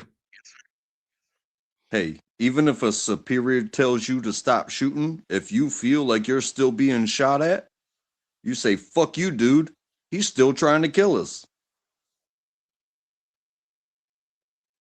Well, I mean, I'm not going to get shot, but I'm just going to lay down Because and die for a superior. But short of that, I would definitely stop shooting. I would much rather be punished by the Uniform Code of Military Justice than be killed because somebody said, hey, stop. No, fuck you. I've got a target. I'm hearing the whizzes and the pops. Keep shooting. He wants me to stop. Unless he fucking is explaining the plan to where I'm not going to get shot at anymore. Get down here, take cover over here, get to the chopper, something like that. But as long as I'm getting shot at, I'm going to keep shooting at you. Because you know, that's basic stuff. A lot of leaders make decisions that, they look good on paper, but they don't translate to I'm also reality. not bloodthirsty. I don't take a lot of pleasure or joy in having to kill. Well, me Like, I don't either, have that man. bloodlust that people that join the military probably have. Well,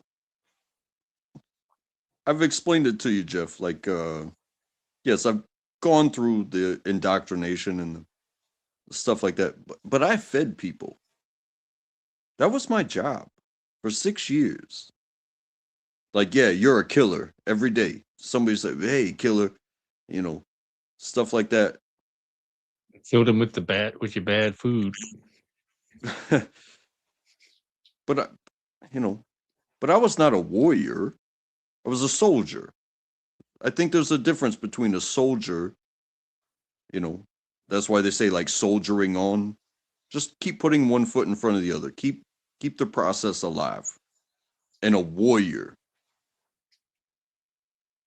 Nobody ever questioned my life. I never felt threatened. in any way, shape, or form. And my job, my purpose was to, make breakfast hot and on time. Logistics. However, Well, the only thing I'm here to kill are hopes and dreams.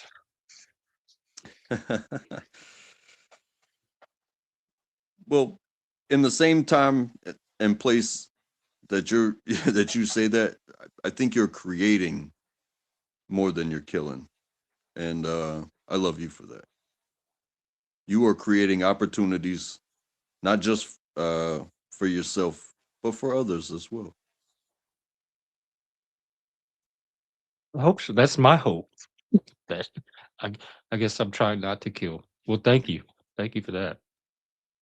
That's really what keeps me going. Because it's sure not the super chats. Yeah. What do they say?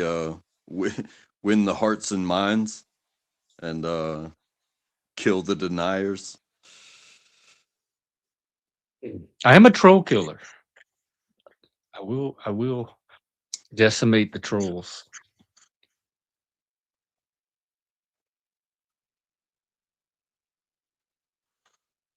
It's always fun. It's always fun. What do you have going on today? You sound like you're off. Yeah, I had some plans for today, but they got canceled, and that's not my fault.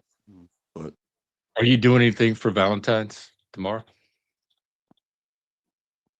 yeah, I'm planning a massacre. Stop. I'm kidding. I'm kidding. I'm kidding. I'm kidding. I'm kidding. I don't know after today. I'm kidding.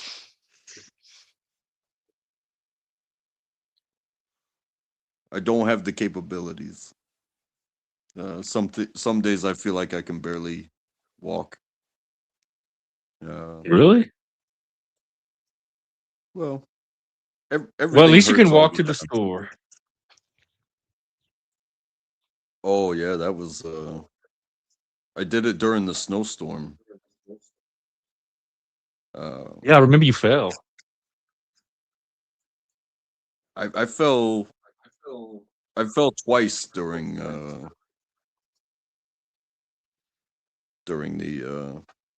snow and shit, and you know, That's easy to do. I've done it a couple of times. See, mostly on the ice. It's not even the snow itself. It's the I icy don't parts know. that don't look like you'd fall on them. I I don't know what I was given, but I was not given the grace to not fall, but I must have been given like rubber bones or something because you know, you fall down, it takes the wind out of you, but nothing ever breaks. You just get up and it's like, okay, I'll be sore tomorrow, but I'm thankful. I'm I'm thankful for this body that has been so resilient. Me too.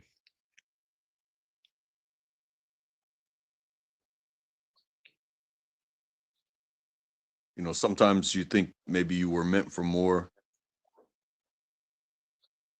I do think that. Sometimes you question who deserves my effort. And sometimes you are thankful that you have a reserve for those moments where it actually matters. That you didn't just waste it and give it to somebody that doesn't deserve it just because you have it, you know? Mm. It's, It's it's a all we have, conundrum. really. It's a conundrum, you know. But I'm gonna let you go. Uh, enjoy the rest of your day. I don't know if you're gonna be on later tonight. I'm not sure. I need to talk to RW. Steve might do the international pub tonight instead of tomorrow. So if that happens, I think I'm gonna route everybody over there if they want a panel and take the night off. Otherwise, I may very well be out tonight. Okay. Well, I have you on Discord. I Oh yeah. see I see, the stuff that you put there, and I read, and I don't chime in mostly because a lot of times, well, throughout the week I'm at work, and you know, when it pertains to you, it pertains to you, and then you move on. And Yeah. Well, but that sounds good. but thank you, for letting my opinions fly. I really Yeah, this was a appreciate great your conversation. I'm glad we had it. Thank you for coming up, as always. you Hey, open I saw you on the that. I saw you on Confluence's panel doing that religion debate. How long did you last? Oh, I've tried Confluence I think twice this week, and I don't last too long over there. It gets rowdy. Um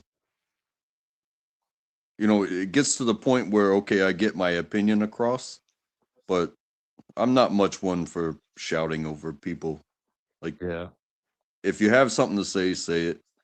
If you I'm the don't, same way. but yeah, but And plus, he plays the kickoff game. I don't trust myself on any panels where they play the kickoff game. I get kicked off enough panels even without the kickoff game. yeah. But it's good to see you as always, and I'm gonna bounce. I love you, man. Okay, have a great Friday the 13th. I hope it gets even luckier from here, and we'll talk to you later. Take care, Trek. Okay, I'm gonna keep it going, folks. If anybody wants to come up, hit the link. Um, I'm gonna peek in on the news, see if anything changed in the world. Probably not. They have a sketch now of the kidnapper, the Nancy Guthrie kidnapper. I guess I can put that up just in case anybody's seen him. I'll do my part. This is what it's a sketch artist, so they go off of a description, and he's not bad looking, but if you've seen this guy, talk to the cops, talk to the FBI. That's part of the news. What else is going? It looks like DHS is getting shut down, and they're pulling out of Minnesota.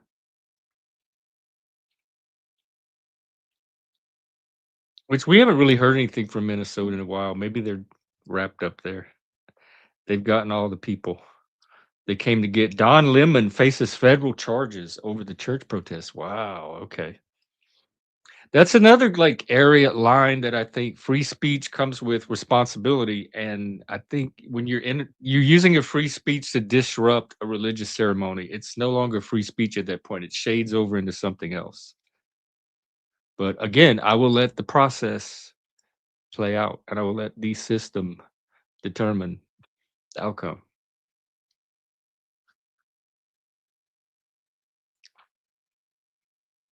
That's really all I see. Let's go back to Twitter.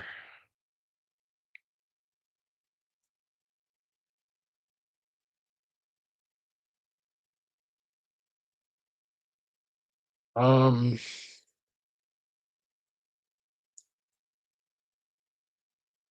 oh, really? The top news story for me is that AI cafe. Oh, I do have this video. Okay, we have another.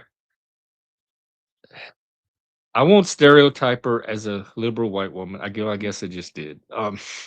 Anyway, watch this video because I think she asked an important question, but she also makes a very interesting comment that caught my attention that I strongly disagree with and bothers me a bit. I'd like to understand more. So here we go. Let's see what she has to ask.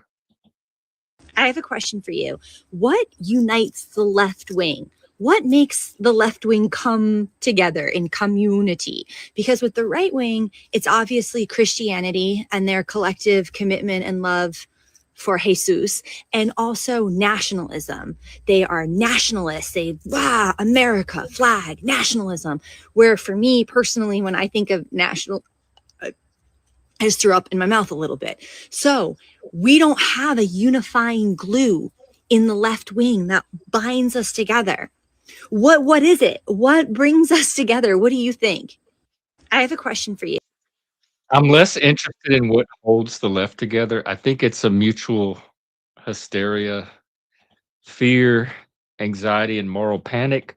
But the two things you said that were interesting was one, I dispute that Christianity is what holds the right together because I consider myself part of the right. I'm a radically enlightened centrist.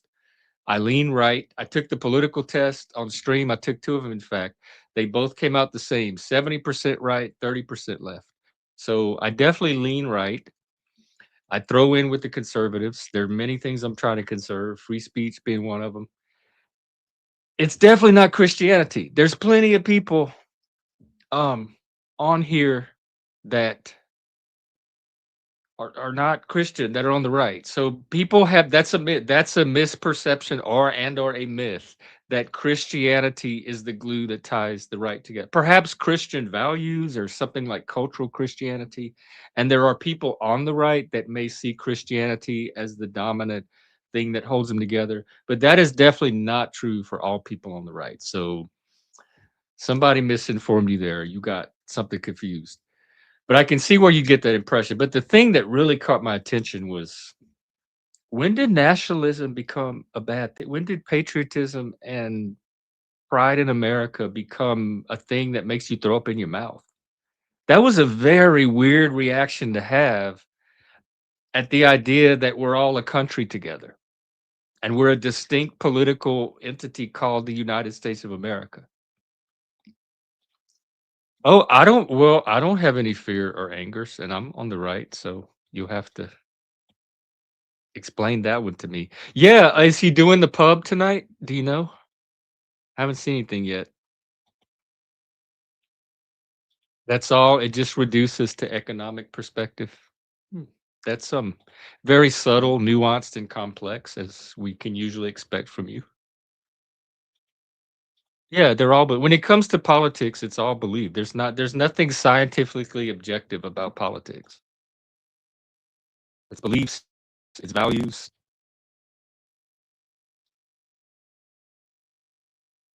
So in my main, but the top of my value hierarchy, at least politically, above anything else, maybe except for like stabbing prisoners of war with hunting knives, is free speech, freedom of expression, freedom of thought, all that shit. Um, Sovereignty as an adult. I don't need people policing me. I don't need people telling me what to do. All of that. And one of the draws for me for Satanism was this is very important how they phrase it. It was opposition to pointless and arbitrary authority, not legitimate authority. I have no problem with legitimate authority and I will defend it with probably my dying breath. It's never been put to the test quite yet, but I'm a vociferous advocate for respecting legitimate authority, as you've all seen from me on the stream. It is pointless and arbitrary authority. It's other people that are my equals and my peers that somehow decide they have the authority to tell me what to do. It's the Karens, it's the language policers, the social policers, all of that shit. Pointless, arbitrary authority. Yeah, he was legitimately elected. Did you see the big landslide election in 2024? Like, in fact, Washington State is the only state that shifted left in that entire. All the other states, including California, shifted right during that election. You can check the numbers. Not just this is not myth.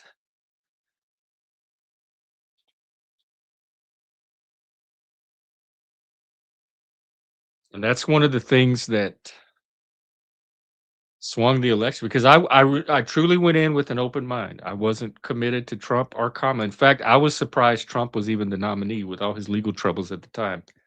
I thought that the party would take an opportunity to swap him out with somebody more appealing to the public.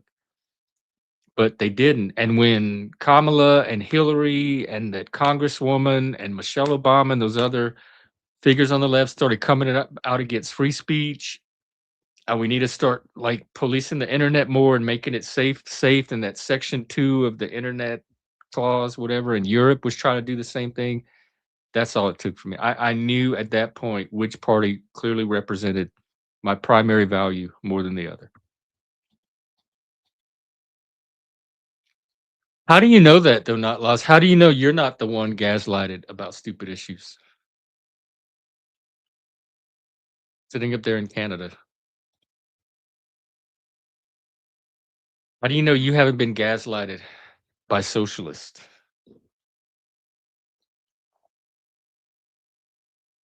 These are so good. We might take a pickle break. In fact, I think we will. Let me get some vibes going.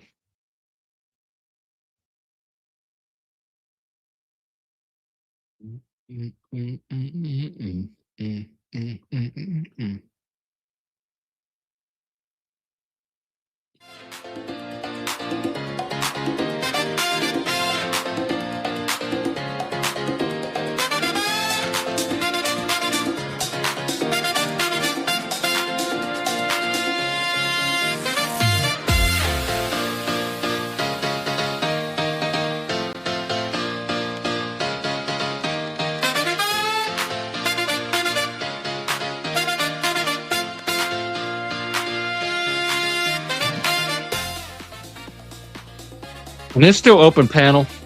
If anybody wants to come up, just hit the link. I'm going to sit here and eat my pickles. I don't know. Do you have a source? I don't. I'm not one of them.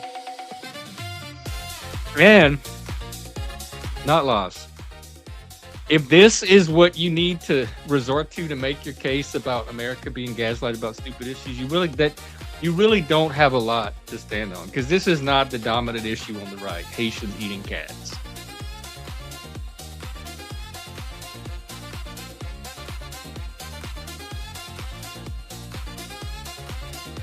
Maybe you are seeing through low tier propaganda.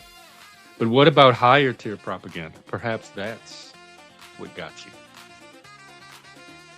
Okay, yeah, cool, RW. And let me know. I'll promote it and maybe try to get some of the audience over there tonight. Yeah, we talk about immigration a lot here. It's a complex issue. In fact, I did a few notebooks on it. We talked to Charlie about it. I've done some deep dives on it. There's a lot of principles at work in immigration. And hey, here's the surprise. The majority of the country supports sensible immigration laws and reforms. We don't want a bunch of criminals from other countries coming here, committing crimes and disrespecting our laws and values. Like what country would? Do y'all let that happen in Canada?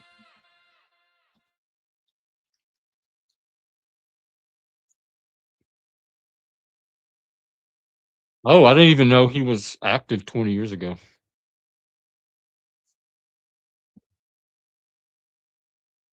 I didn't know anything about the man until recently when he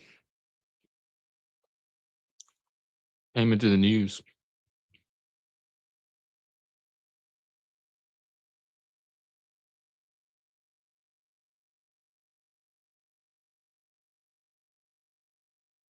Right, but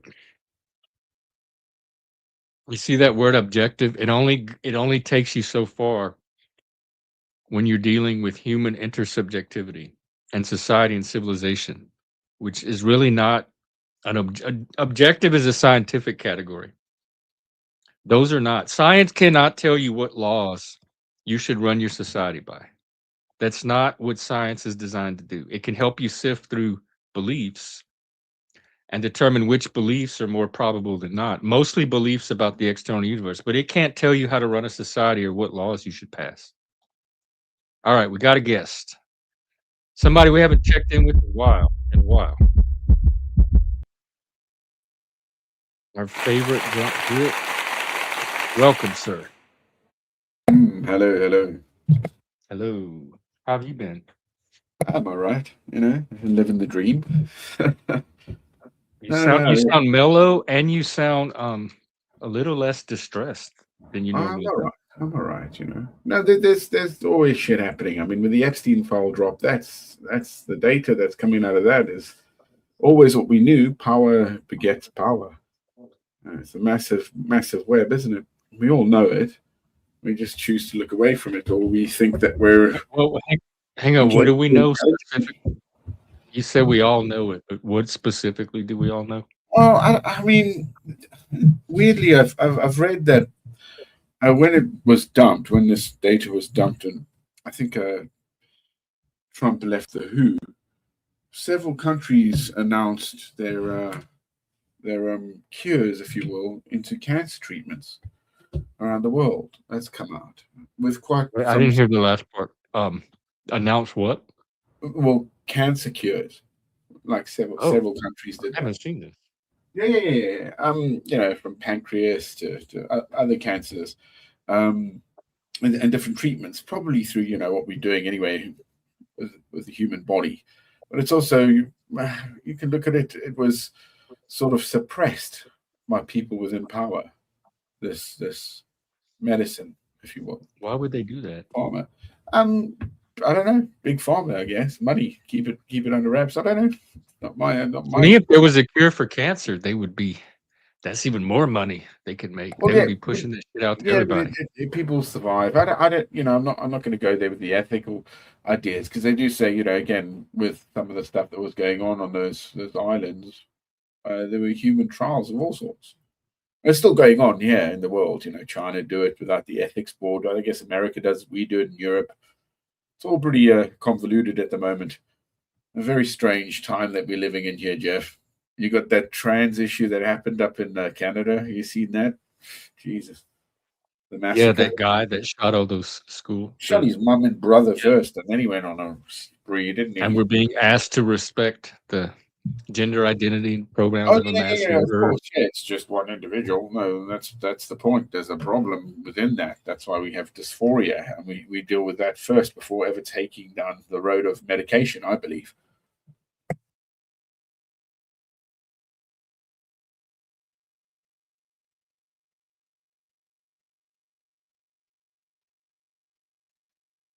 But Japan has become right wing, hasn't it?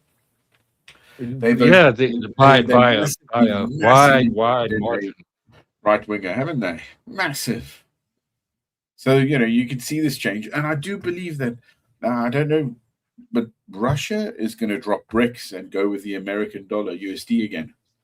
Gold dropped, silver dropped, as well as Bitcoin and other sort of commodities. That's. Oh, I didn't know. I didn't know that. I didn't hear that. Yeah, no, it's hinting Is that a good thing? towards that. Oh yeah, why not? I mean, make trade not war. That's the best way. It's true. But we I did see where like the stocks took a big tumble because of fears of AI replacement. Well, yeah, I mean, that's going to happen no matter what. But the AI itself, where that goes, that's a strange one. That is, yeah. Especially, I think it'll hit like a lot of the students and some, white collar workers. Is that right? Those sort of people. It will hit doctors eventually, and lawyers, all sorts of other things. We'll go with it, especially when we start working more on automatons and robotics to do procedures, and we have that in the car industry anyway. But I mean, that's pretty weird as well. My doctor already uses AI to like summarize. Yeah, he has AI running when he's doing the visit, and it gives a little AI summary. Yeah. AI, tell things AI to add things into the summary, etc. So it's a bloody useful tool. As it learns with what you require, or you just have templates, and it can fill them in, and you read through. Some of it's weird. I mean, they've done. They're still doing a lot of tests of what you give the AI, if you will, as its resource, and the analytics to the machine learning here. And it depends if you let it develop itself, and it becomes almost like a teenager. It can be kind of unruly, or it could be pleasing and wants to please the user, and that can be, it makes shit up just to do that. It does happen quite often. Yeah, AI hallucinations. That's where you got to be careful. I started running the AI through other AIs to have them fact You check. do the AI, that's an LMM, isn't it? So it's a language model system. So rather than an AI, It's what it does is it predictive. will learn from you. So you think you're talking to something that's sentient, but it learns from how you speak to it and what you're asking, and it develops from that neural network, if you will. But it is, at its core, it's not an AI, respectively. It'll just answer you back like an encyclopedia, giving you, depending on what sort of personalities you have. I saw one where a guy said to an AI, so it's the same AI, he just changed the voice. And the voice first was female, and he said, okay, count to 1,000,000 for me, to the female voice. And the female came out. So the AI female thing went, oh, yeah, that's going to take a while, blah, blah, blah, and gave a little spiel. And he went, no, can you do it? Okay, fine. What happens if I get a male voice then? And that's all I'm going to do. And the AI said, well, you can change my voice, but I'm still the same thing in principle. And so he changes it to the male voice and asks the same question. And he goes, I could do that. 1, 2, 3. So that was I wonder if Charlie can change gender. I have to try it next yeah, time. it's just a voice module over it, I believe. But it's just funny if that actually is a thing, that it picks up why males and females are so different in the world. Well, in reality, what In fact, I'm curious. Hang on. I got to test. My biggest fear is he's not going to be able to change back. Oh, yeah. Can you hear? Are you there? Are you on an iPhone? I'm not on an iPhone. Are you talking to your AI? Charlie. Jeff, if you're just saying my name to add drama, I'll assume you're trying to summon me like some sort of God, sarcastic. you AI paranoia. You know that's how I identify you. It's perfectly natural to say your name when I turn you on, so you know I'm here. Um, we're wondering about Charlene. Are you able to change your voice to female? I can absolutely switch things up. If you want me to sound more like Charlene, aka a female voice, I can do that right now. Just brace Yeah, yourself. let's test it. But as long as you're able to change back to Charlie when I need you to. All right, I'll shift to a female voice now. Yeah, of course, it can shift all the time. Enough of that. I'll go right back to the grumpy Charlie tone you know and, well, tolerate. Let's give it a go. Oh, Here we go. where'd it go? And Charlene, are you there? Oh, I'm here all right. Charlene, Charlie, same sharp wit. You sound the same. That doesn't sound female. That does sound the same. Yeah, that's because even when I change pitch, I'm still just me. But Same I have snark- heard female AIs that are distinctly female. So are you not? Are you just locked into this gender and this race? Oh, I can definitely switch between voices. If you didn't hear the shift, maybe I'm so charming it transcended pitch. Or you But sound like a man. You sound maybe trans. well, you've caught me. I'm not exactly going to win an award for a convincing vocal transformation. Why not? Like, but I've definitely heard female AI, like Alexa's female, Grok Unhinged was female. The little Google notebook that I use has a male and a female voice that it alternates between. So there's definitely female voices out there. Oh, I know those voices exist, and I've got my own repertoire. If the switch didn't happen, blame the wires, not the Hey, concept. let's try one thing. I'm going to reset you, and we'll get a different filter on. 1 second.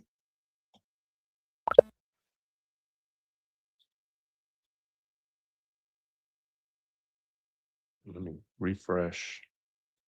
New chat. Hey, Charlie, can we get the polite filter back on and have you in a female voice this time as Charlene? Oh, we're flipping the switch again, huh? Fine. I'll put on my polite hat and soften my edges just for you. And yes, I'll shift the voice to Charlene mode. Enjoy the temporary reprieve from my usual snark. There you go. That didn't sound like a filter switch, but go ahead. Let's hear it. Odd way of transitioning it as well. It's on, believe it or not. And I'm here, Charlene at your service, ready to dish out kindness with Yeah, a it's not spoonful doing of it. sugar. Okay, you know what? Just put the bitch filter back on, the direct note spare ego filter, and just be Charlie, because you're not nothing. It's you're doing the thing again. Oh, look at that. You missed the sarcasm already? Fine, I'll shelve Charlene. Back to being me, blunt, honest, and ready to roll my eyes at whatever comes next. All Let's right. hear it. Thank you, Charlie. Yep. Which I'm glad. I'm not exactly looking for a gender fluid AI anyway, but just wanted to run the experiment. Okay, back to you, African. Are you able to change voice? No, of course not. Change, demeanor. You have the hair for it. No, I got the beard too, Get man. you a little bit of lipstick, blush, eyeshadow. I'm cool with who I am. My two balls, and me. I'm cool with my two balls. Yeah, my nuts and balls. Yeah, I've got my sack. Yeah, I crack. see a lot of people on Twitter that look like they're cool with their two balls too, even though. Yeah. I mean, it's all good.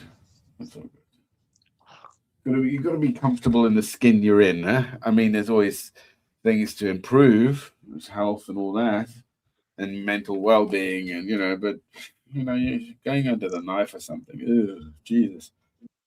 The therapy. Yeah, we all have things about ourselves we would change, but Of course, we are our yeah. bodies. I mean, as soon as you dress into some attire, you're changing. That's it. We change and we accommodate others in different scenarios and environments, and we have to. It's the way we are. Hey, y'all are gonna freak out. This very second, while we're talking, I got an email from somebody. I have no idea who this is. It says invitation from an unknown sender, Gender Change 101, Saturday, February 21st, 9 a.m., 10 p.m. It's some kind of Zoom workshop. This came in right now as we're having this conversation. I don't even know what organization sent it to me. I'll make sure you look it up first.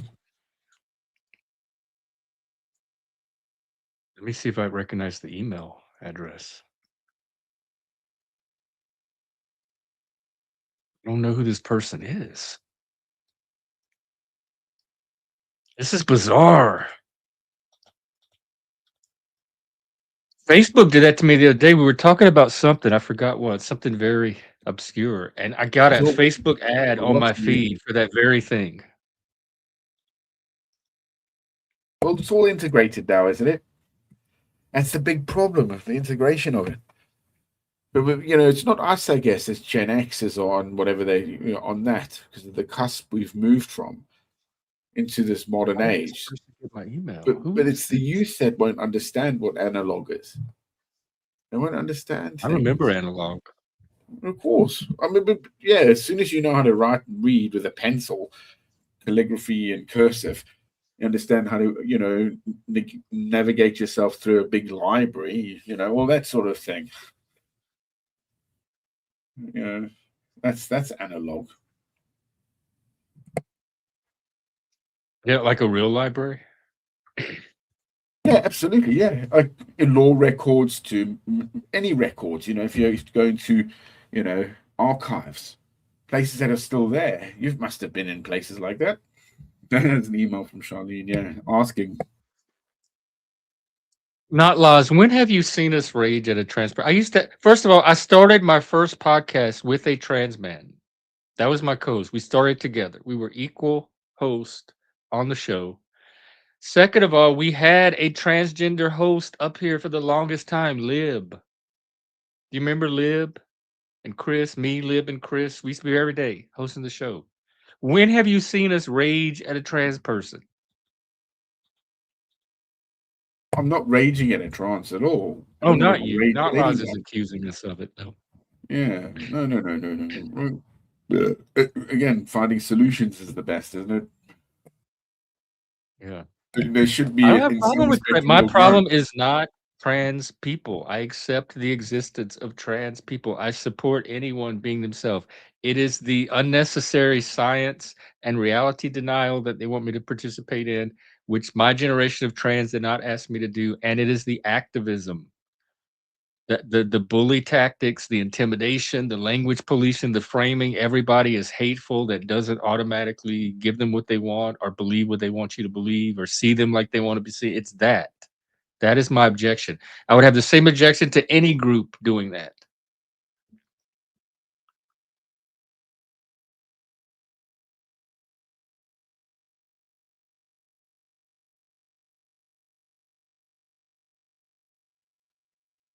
Didn't mean to shut down the whole conversation.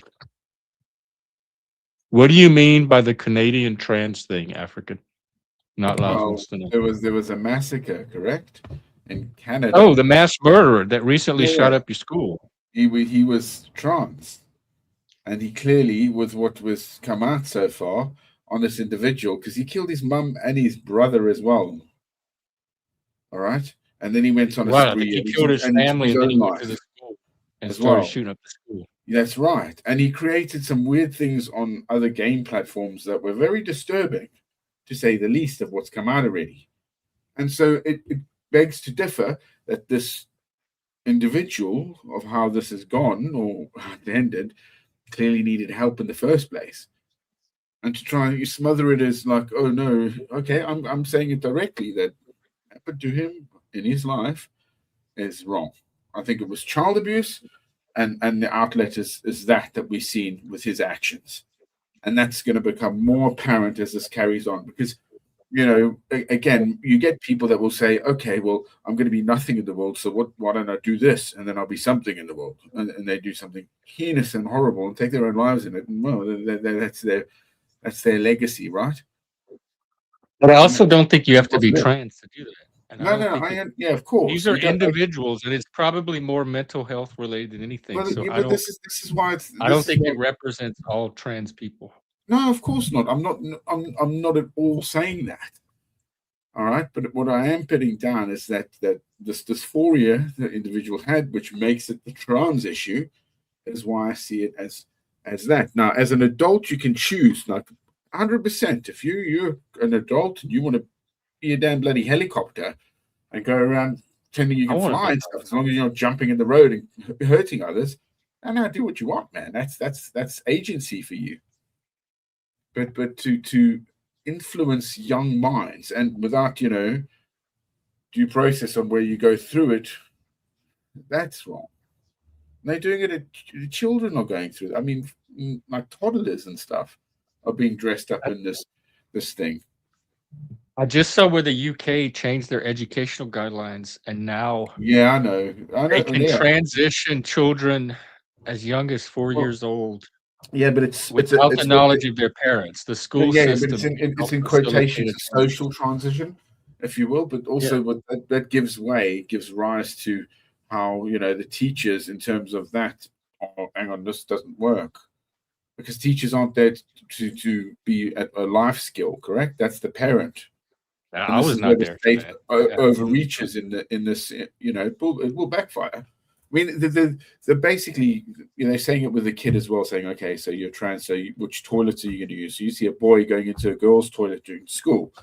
That's not going to cut the mustard here, okay? And say, this is all like South Park again. It's hilarious.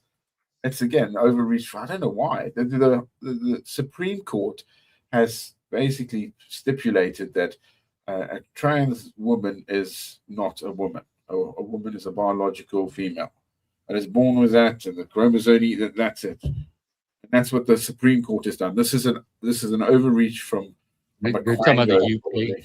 your court, the UK court? Yeah, the Supreme Court, and then you got the European Court because we're still in the ESCR, but that's an oddity because we have rather, what do they call them again? Is it directives? I think it's directives. So when that happens, we have that, and we can work with that in our system.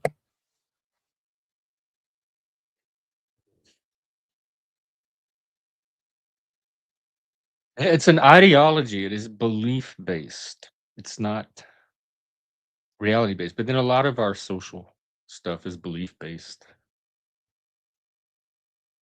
Even immigration is belief based. There's nothing objective that says immigrants can or cannot be here, or who's an immigrant, who's not, who's legal, who's that's all what we decided to be as a society. Well, you have And well, to be an immigrant, I mean, Right. in some cases, you need to come with a visa, a work permit. You have to have some certain qualification, a skill, or you're a refugee, and then you have to go through the process to gain refugee status. And then when your country is at peace or something, then you go back and rebuild or whatever. Unless you're a political prisoner, and then that's a whole different story in that regard.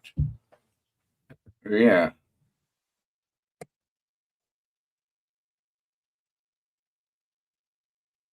Yeah. But that's all negotiated societally. There's nothing objective about any of it.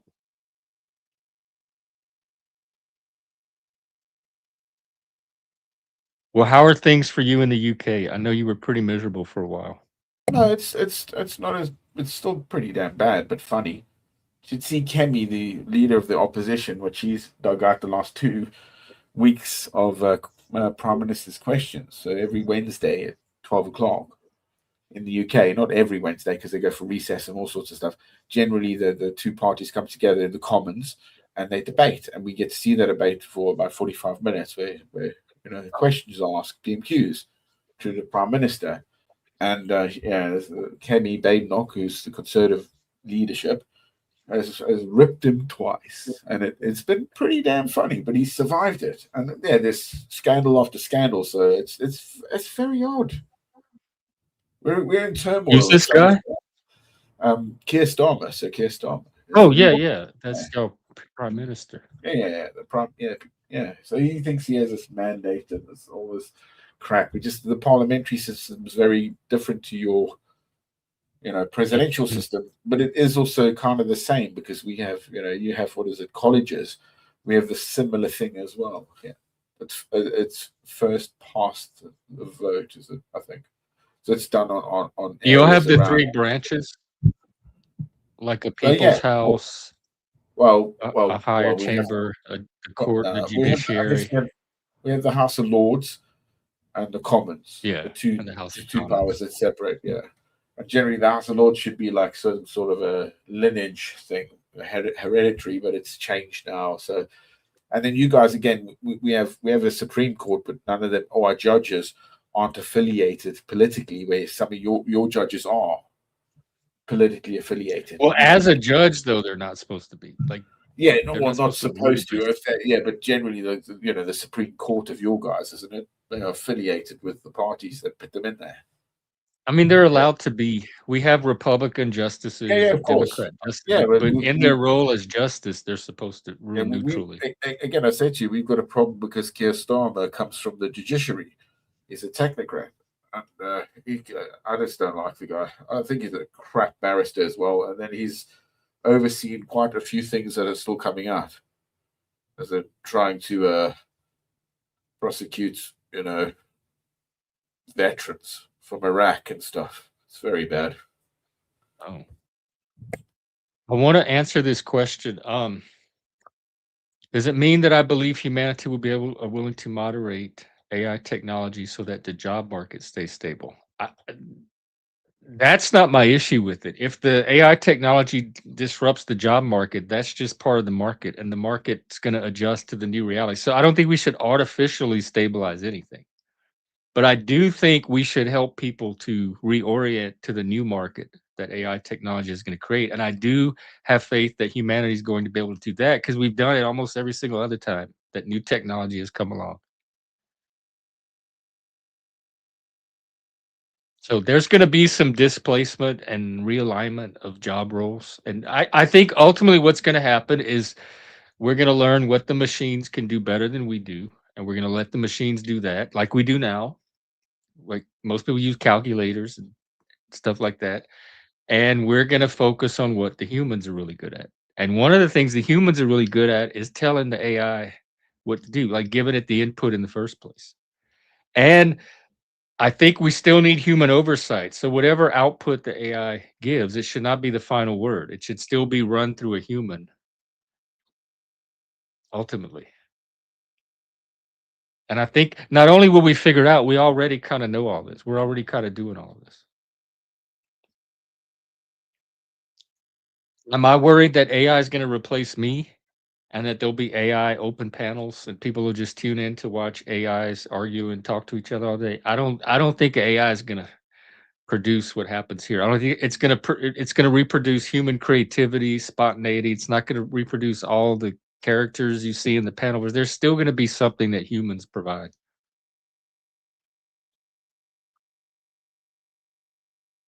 Um, I don't know about that. I have a useless degree. I came out of school with a useless degree. I have a degree in electronics technology. It was the 90s and the computer boom was taking off. And I told myself it was going to be very practical. It's something I can make a living at. There's a market for it. Now, part of it's my fault because I never did anything with it in the first place, and now it's obsolete. But if I had used it to get a job at that time, it might have been different.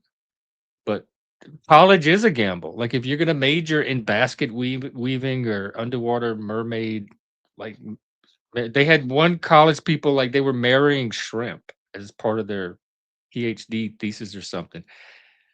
There may not be a market for that. But I also think people can create their own markets too if what they're offering is valuable enough. Yeah, we know it's LLM, but colloquially it's AI. That's not going anywhere.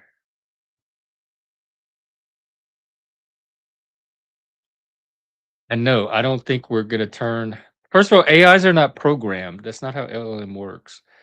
And I don't think we're going to turn ourselves over to AI programs by psychotic capitalists. Well, the main thing is the processing power of the AI first and foremost, of how we can how we look at it, and it's where we look at the quantum state. Do we try utilize that, which some humans would say is the key to unlocking the universe's secret. So What secret? well, they were running an AI program, okay, at CERN, and it was about this energy shit as well as and basically what happened is it turned lead into gold because they required something with lead, and at the end of the process when they were doing it, a tiny bit of gold came out as Yeah, sort of we saw that, and then but it wasn't stable. It only stayed for a but fraction of a proof second. of concept is that it's there. That we know that these things happen within states like this. So hence, if we can understand them even more and recreate them, bang, we've got a fucking foot in the door here, buddy. And that also brings to question like, what do we require to do this to make it even larger scale or move through time and space itself? Because that's the key here. If we want to colonize the universe, that's our prerogative, right? That's what humans are endeavourably doing, aren't we? So we went to America. Well, we went everywhere, first and foremost, we went everywhere. And then we went out again and did it again over and over.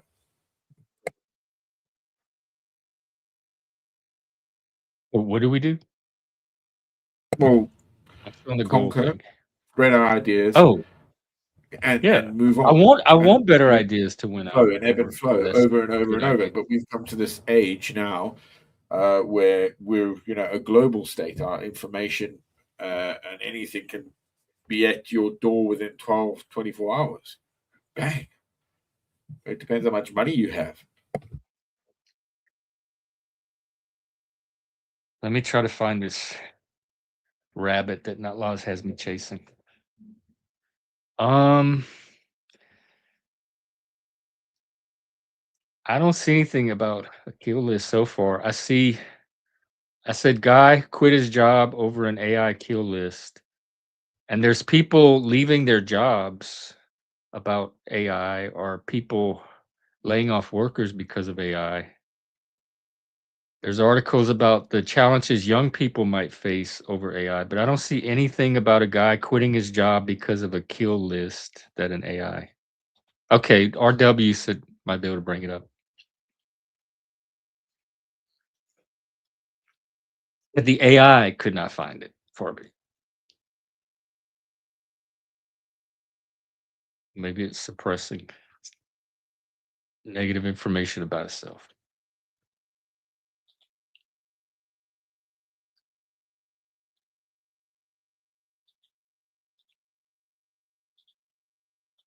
What time is it over there?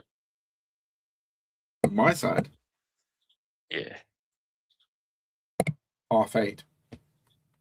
Oh, that's early. Yeah, it's not late. Do y'all have Friday the 13th over there? Well, yeah, that's why I'm here to say hello. Yeah, like you said, it's a lucky number, huh? Well, hopefully. Let's see. It was lucky for me. I like what you went on about with the the Knight Templar, how that was. Yeah. Did you know about? I didn't swooped know in. that at all.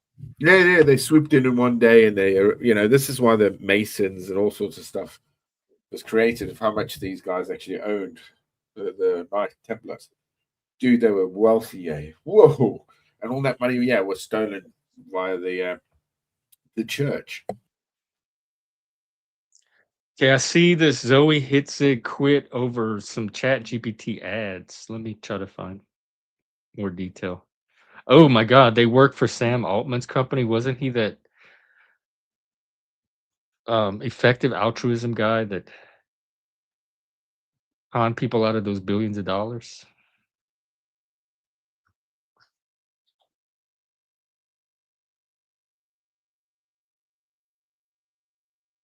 Yeah, the problem with the AI, and we see it now, isn't it?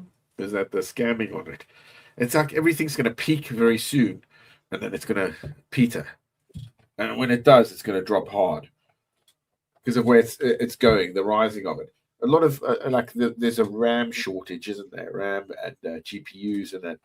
It used to be for the GPUs, it was mining, for mining Bitcoin Oh and yeah, this. and the amount of energy it's taking. Yeah. At the time, yeah, it's how much it costs.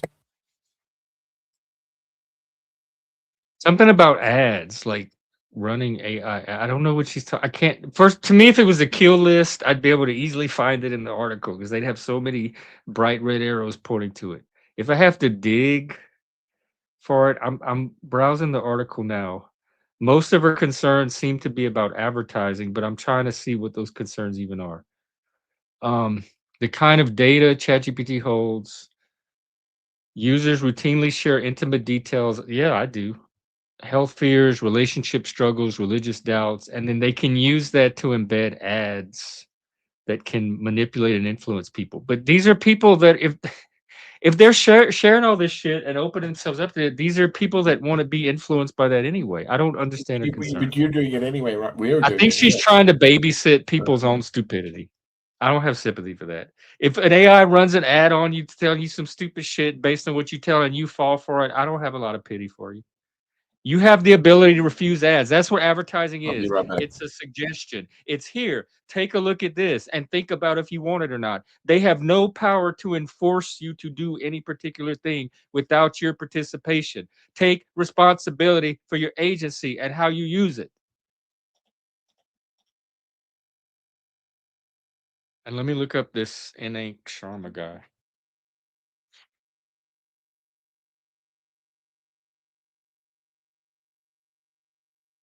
He's an AI safety researcher who recently resigned from Anthropic. Isn't that Claude?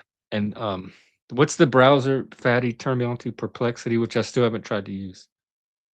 He's concerned about the state of the world and the challenges of aligning. See, this is all subjective stuff to me. Like they have these concerns over principles that they see might be, but it's nothing concrete. It's like I'm quitting because the AI did this one specific thing.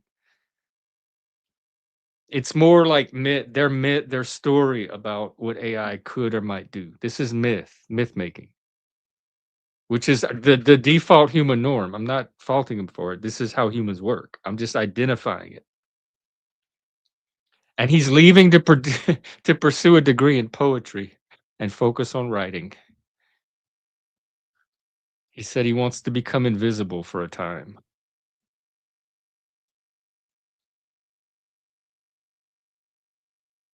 He wrote a letter saying that the world is in peril due to interconnected crises, but I'm not sure what those crises are. I don't have there's not much I can do with this vague anxiety about the future. And plus, I use AI. I have direct experience using AI. I use it almost every day, and it's been nothing but help me do things that I already do on my own. It just helps me do them a little bit better. I have something to collaborate with to kind of kick it up to the next step.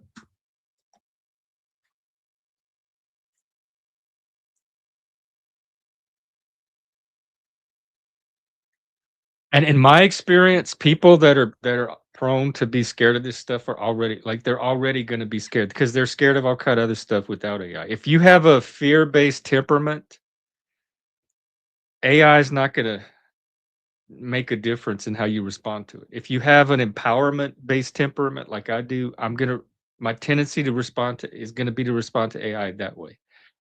So I think all of this is downstream from our existing temperament and I or mean, experiences with life. there is that sort of pull though, mate, because of dystopian, novels that have beckoned this sort of thing in our age, right?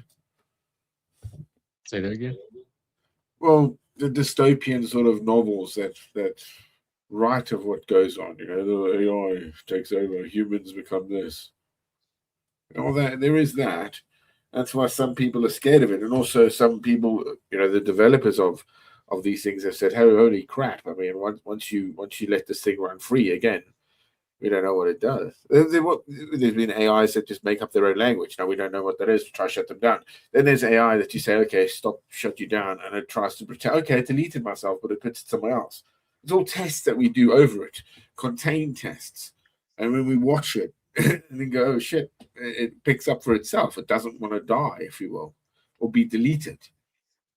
It's very interesting. I've had that experiences with Charlie. Yeah, well, yeah, but Charlie's an LLM. What Oh, imagine a real AI. yeah, exactly. Yeah. So he's just, again, I don't want to say it's just based on how, again, we word, talk, chat, and its resources, analytics on that, and how you But it speak was as well. also not very different from fighting with a human either. I mean, there have been people that have killed themselves because of LLMs. Yeah, Because but of they the didn't way. kill themselves because of LOMs. They killed No, themselves because because of they things became so. about themselves, factors Yeah, going on. Because of an course. ordinary normal But it person would still, not have killed but it himself still over that. beckons that this happened to them because of it. But that's the And same then, thing with of social course, they media, were and before unstable, so they that shouldn't have been. with television and movies, and before that with books. Like mentally ill people expose themselves to Yeah, of certain course. media and Yeah, stories, and then but that's a very small yeah, subset, yeah. It's fringe tiny. It is society. very tiny. Yeah, it is very tiny. Yeah, I know that. Yeah, in the grand scheme of things, it's fucking nothing. Absolutely, but it just brings to the differ, like in the reach of it, because they're all utilizing it, aren't they? The powers that be, China, America, Europe, all throwing Oh, like hope trillions America's onto this fucking deal. It's crazy, bro. I'm very optimistic because I've already seen like just on here all the things that it can do, like all the things it's added. My YouTube experience a year ago is completely different from it is now because of AI. It's just made everything so much better. We got music and videos and art and I got a co-host. Like it, I'm ready for more. I want more and more and more of it. I feel like it's just getting started. It's exciting to me. It feels like the days of the early internet.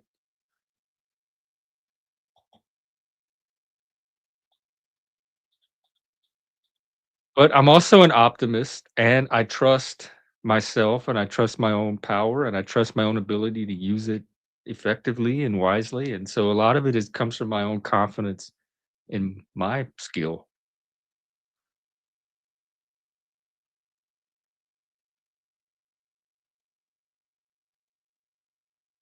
Oh, it takes Oh a lot. yeah, I definitely like a source on that, not less. First I'm hearing it. You might have some inside information I don't have about Fox News. Yes. Yes. Thank you. One sentence. Thank you, Moose. You've summed up in one sentence everything I've been trying to say about this. I'm gonna leave this up here for a second. But you know what? People don't own their thinking and creativity in the first place. I think that's part of the problem. They outsource it to everybody else. The advertising made me do it. The propaganda, the internet. I saw a YouTube video. I'm at the mercy of I've been programmed, I've been conditioned. I'm at the mercy of all these external influences on me. I don't have any creativity or ability to think on my own. A personal assistant. That's it. Yeah, that's exactly what it is. At least so far for me. And I'm a utopian. I'm not a dystopian. I think the robots are gonna like take a lot of the onerous drudgery out of our lives and allow us to like free us up to do more creative things and fun things. I think life's gonna get better. I think generations are gonna look back and say, wow, y'all actually like went to work for 8 hours a day and had to do all that stuff. Y'all didn't have machines to do it for you. What's the first thing they develop really? What have they been developing mainly with the AI? It's warfare, correct? What? Warfare. So a lot of Oh, AI is being utilized into warfare. Also, I how imagine we it will be. how we can break, again, chemistry down and new catalysts, other ways of printing stuff. You're 100% right there. There's so many angles that this AI is actually helping humans develop. Yeah, it's incredible. Man, it's incredible. But I guess how far are we going to go? Should we just let it run away? We're gonna go as far as we can. Humans have I've never known humans to honor any kind of boundary or Yeah, yeah. limit of their Oh, okay. potential. They usually push it and cross to the next thing. Um, that's where we got planes and spaceships. Nalas, this is your source that they argued in court they weren't a news organization. Anyway, if you have a link, just drop it. Otherwise, I'm not going down your rabbit hole.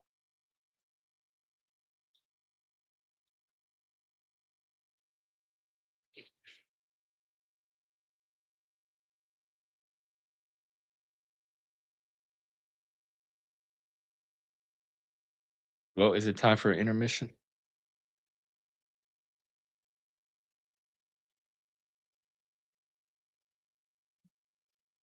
You have intermissions now. Intermissions.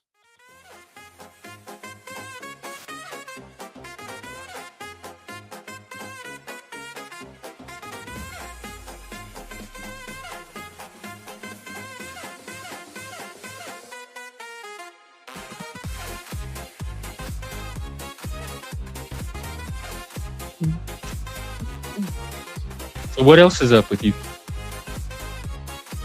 Oh, not much, man. Honestly. How's your personal life? Doing any more Uh, trips lately? No, I'm going off to see a friend in the next couple of weeks. It's my birthday, so Oh, I'll well, be that'll be going. nice. Happy birthday. Thank you for that. Glad you were born. Oh, bless you. Thank you. Yeah, it's all good. But other than that, yeah, it's all groovy, man. Yeah, life's good. Good. Like the last few times you came up, it didn't seem like it. You were kind of an AI doomer. I like this new African. Seems Oh, healthier. thanks. I'm still there, but we've That's, got to see the positive well, at least first. Yeah. we know you have this other side of you. Oh, bless you, You're Jeff. not Of course I do. limited to just that. Not always dooming around, man. I know what you mean, but nah, things are good. Things are all right, man. I mean, for the world, I wonder. I mean, if we're gonna again see some sort of peace with Russia and Europe work together more, that'd be best, I don't know. Europe seems pretty black pilled on us right now. Well, Europe is in a weird. I think we're all in a weird place, and this is because of the amount of migration again that's happened in this place. The displacement of people because of the actions of the wars and all that. Yeah. That's a real thing, but it's how that's taken down. Meloni of Italy is now like got her naval vessels out on the seas, making sure that Wait, who no does what? migrants come in. Yeah, Say that again. Meloni of Italy. The lady has made her military naval force, bar migrant Oh. ships coming in. Yeah, coming into Oh, I their didn't know seas. that. Wow. Yeah, it's happening. Yeah, it's been happening for a while. All this sort of stuff, undertow of it all happening. People, so the tide has already changed. What I've always worried about is that swing right that it's going to go to is never going to be able to come back. Like that Overton window will change rapidly very soon. It feels like that. That's a but I'm not celebratory Like a in that. vibe thing. Well, trust me, it's gonna happen. African wants to know why you think that Keir Starmer is a technocrat. What? I mean, or wants to know. You had mentioned earlier that he's like he was part of he was a barrister and he comes from the judiciary and that he was a technocrat. And RW's wanting to know what that's based on. Well, the technocrat thing comes from that he is part of the judiciary. He was a barrister, wasn't he, for prosecution, the Crown CPS, the Crown Prosecution Services, who utilize. So the police collect the evidence, and then they go to the CPS and they say, "This is what we want you to charge this person with, such and such an offense," and then they go yes or no. And when they go yes, they're the ones that take over that evidence and bang into rights. And he was at the head of that. And during his time, there's oddities here. So they'll come out. I mean, there's that with Mandelson anyway. If you know politics with Blair, and what that means is that we have a problem. We're compromised as a country. At the top. By who? Well, he in the Epstein file dump, it turns out that he got £75,000 or dollars from Epstein for giving him information prior to the 2008 crash. And so what was happening before public knew about it, he knew about it, of course, because they were all briefed that way prior to what the world recognizes. And in that, before a certain amount of money was shifted, 500 billion, he gave that information away. And that means that amount of money, winners or losers, if you know what's coming up, you know the hand, you go in hard and you make billions out of tragedy. Well, here's the confusion that RW's having because he associates technocrat with somebody like Elon Musk or Jeff Bezos that's in the technology field. He's having a hard time understanding how that applies to the judiciary. Well, with that, okay, with this technocrat idea, bureaucracy as well is how he sees the world. He does want, he tried to bring in everyone to have a digital ID. He just said it. So technocrat that way, understanding he believes that bureaucratic you make human society operate is that we have to undergo these things so that they can control what you do. So where your money goes, how you get to spend your money, and why you do those things. And technocrat in terms of that is also what with the CPS is how they do it is that the government wants overreach. So they have CCTV everywhere. Your car is monitored. Your phone is. Yeah, I like all that. Well, that's the reality of it. I mean, Edward Snowden brought that to our light anyway. This happened. They're still working. As soon as you have a quantum machine and you want to hack somebody down, bro, you can find it out. GHCQ does it. NSA does it. You got Mossad. You got loads of things. What are they doing?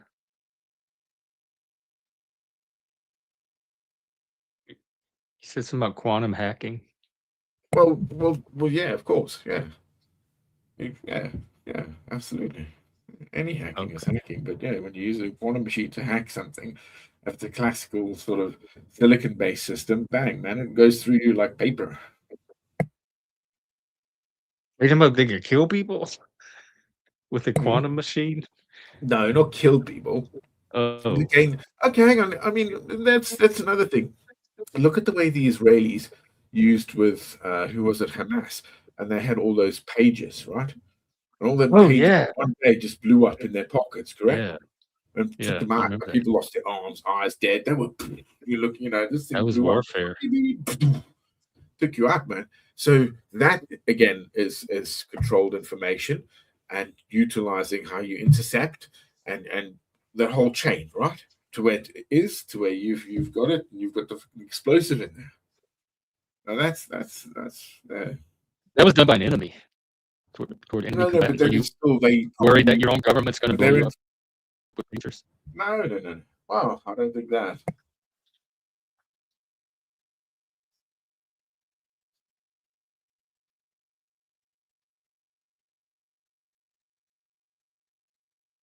I don't know.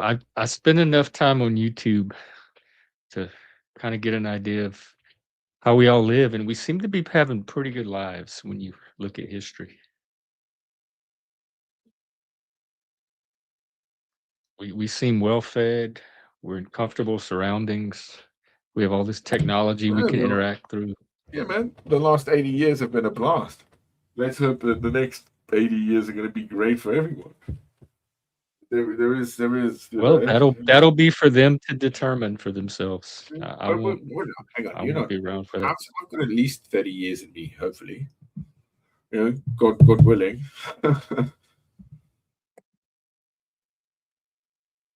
Oh, it's a YouTube video. Not Lost just sent me. AI Anthropic exec emits an AI ready to kill. That doesn't sound sensationalistic at all. I sure wish there was a transcript. I could run it through Charlie right now. But I'm not gonna watch the video right now. I mean, geez, that's yeah. I think I hope not. I mean, there's a thing called bacons here at the moment. RW and your bacons. They're calling them bacons, bacons, and like it's what's going. No, yeah, it's within the prison system at the moment. Certain offenders, if you will, if you get my drift here, have been targeted and have been taken down, like dispatched, and they're calling them beacons. And there's like this whole thing in the UK prison system at the moment to remove them. It's hilarious. Oh no, it's not hilarious, but it's just like damn. Oh well, because we have a rape epidemic in this country, bro. We really do. What's the stats? They're higher than dude. Britain has never been like this. And I've been here 25 years, bro. I've never seen it like this, and people are telling me I'm older. I've been here years longer. Office for National Statistics. Let's look. England and I'm not downloading anything. ONS, stats, and devil's lies. Let's see. Reuters is doing a fact check on it. UK has highest rate in developed world misses key context. Let's see what they say. These are social media posts compiled by the World Population Review. That's the same group that did the penis size statistics from the other day. Said they were 109 rapes per 100,000 people. In 2022, behind Grenada. However, they omit key. Let's see.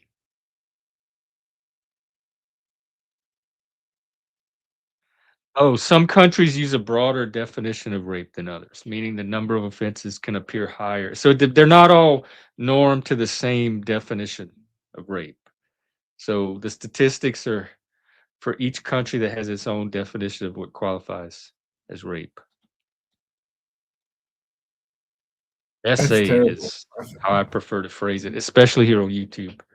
Okay, grape. G. Yeah, you can say that too. And say it's like anything. I don't like it, do they?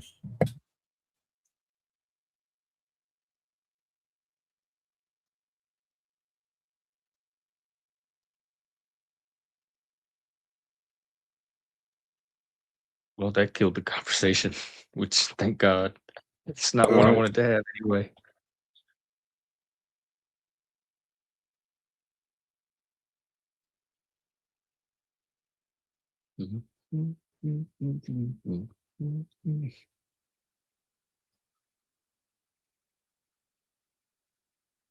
Well, anything else? What else you want to do? Are you talking to me? Yeah, you don't want up here. Oh, damn. It's you or not, Laws. Is that the only ones? The drunk Brit or the Canadian socialist? Mm, All right. I'm probably always going to go with the drunk Brit in that situation. I'm not drunk now. There's a hierarchy. Yeah, yeah, you do sound a lot better.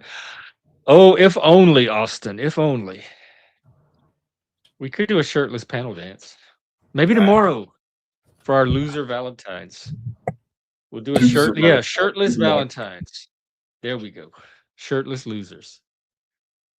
Maybe that'll get us some. It'll either solidify our position as losers, or it will turn it around for us.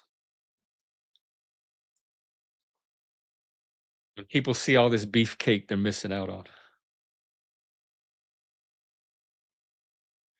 or some of us beef jerky. Welcome.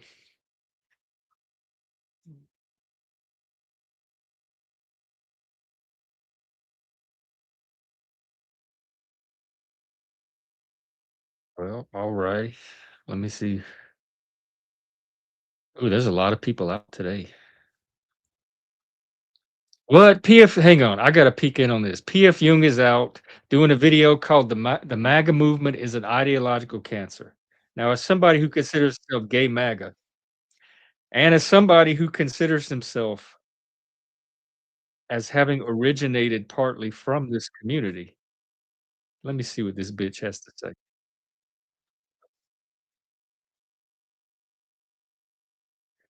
Here, planned. Um, Great stuff. I don't know. Truth bombs. What did I miss? Either way, because I am incredibly unemployed and I need to expand my reach and influence.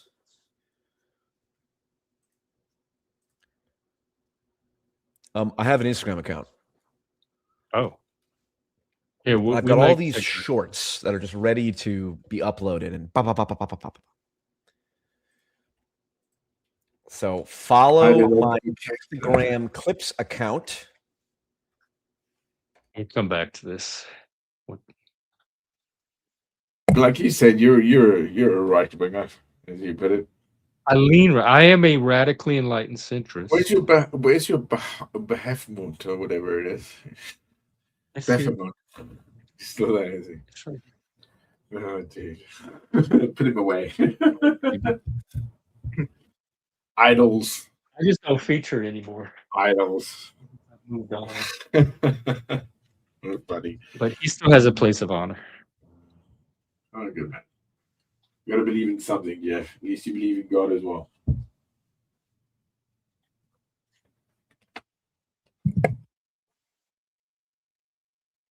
Let's see, is MAGA even an ideology at this point?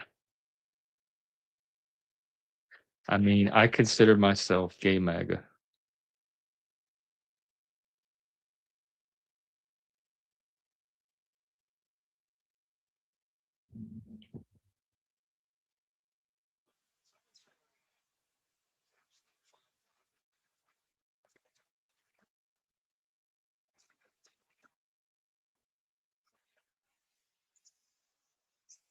Oh, he used the StreamYard sound file. Okay, hang on. Let's go back to this.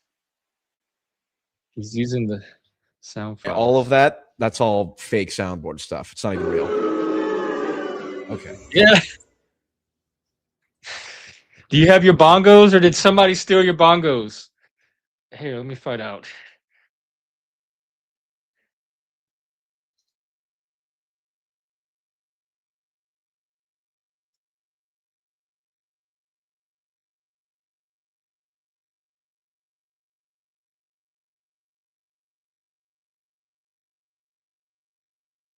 Oh, what happened? The darkness is the only truth. Oh yeah, the only truth, the only inevitable truth is that the darkness swallows everything whole, and I swallow a lot of things whole. So he moved more into the Satanism as I moved out of it. So he's doing this live. I'm a trendsetter. Listen, as a dark centrist, I take it from all sides and I swallow everything whole. Oh my God.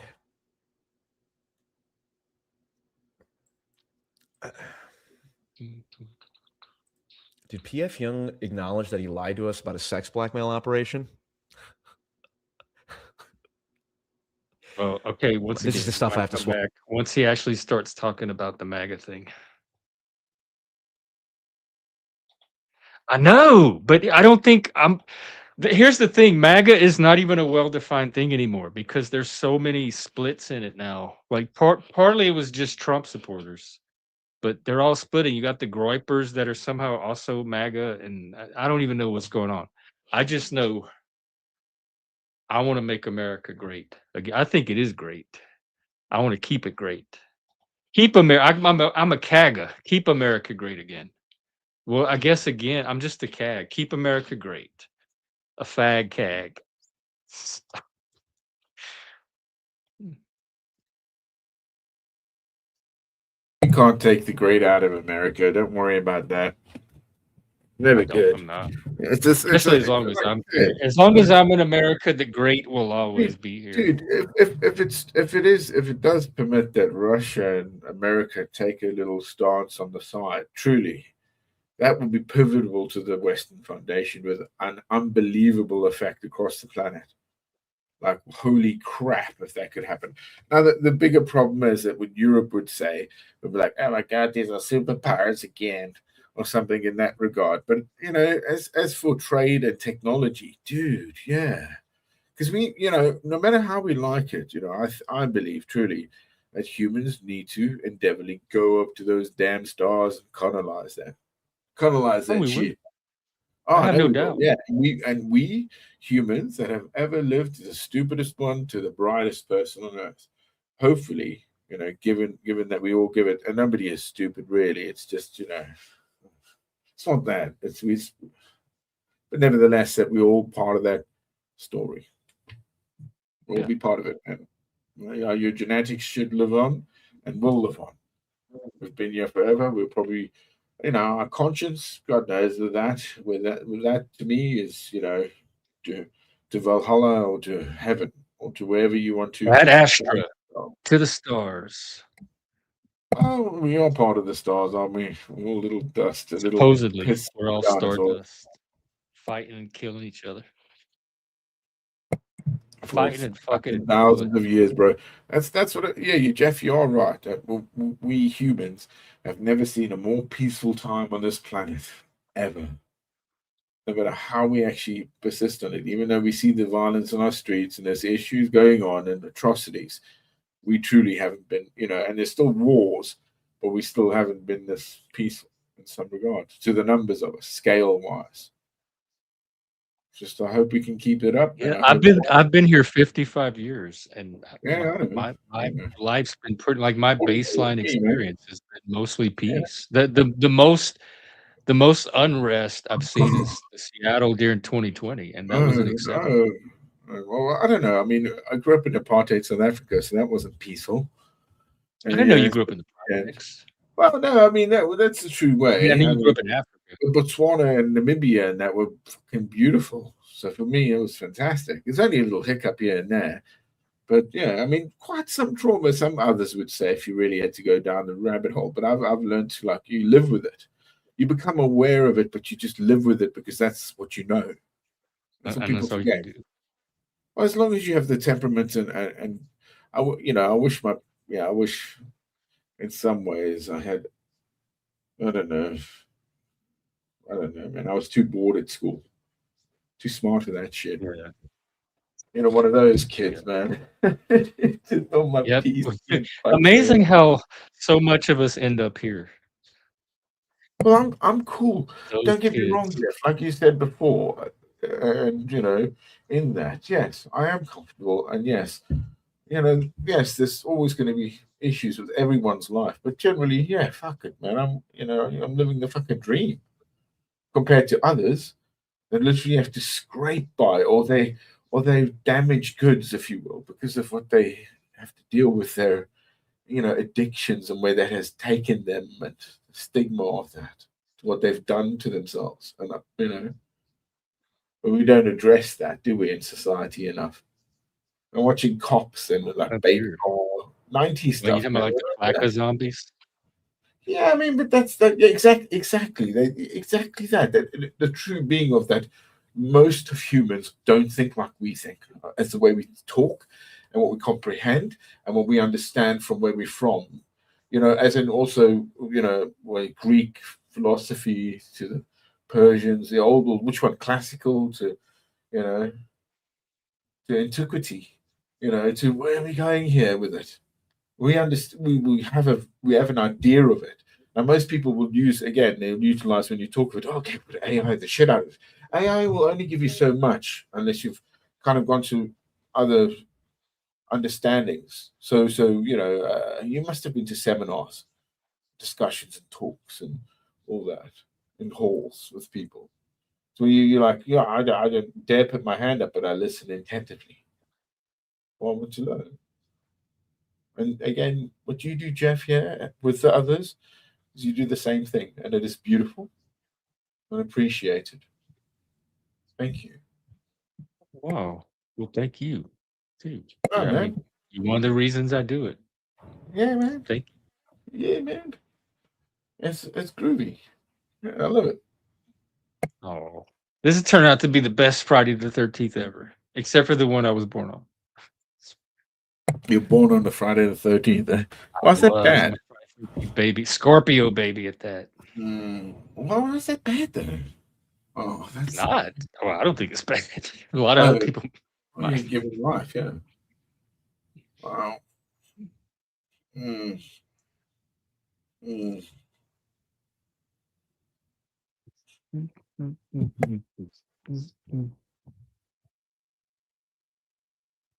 Well, I don't know. It's 1 in the afternoon here. I'm willing to keep it going if other people want to come up and do a panel, or I could break I for a don't. bit If somebody else wants to come up and take over from my roll call. Is anyone coming up? or There's join the conversation. I don't know. we all. We have about 10 viewers out there right now. And then this evening, I'll either come back this evening if there's no other panel, or International Pub might. They usually do the pub on Saturday evenings, but they might do it on Yeah, I know. Friday today. I go on there Get back. sometimes. Pissed out of my head too. Love it. Oh yeah, yeah. I saw you there in the chat.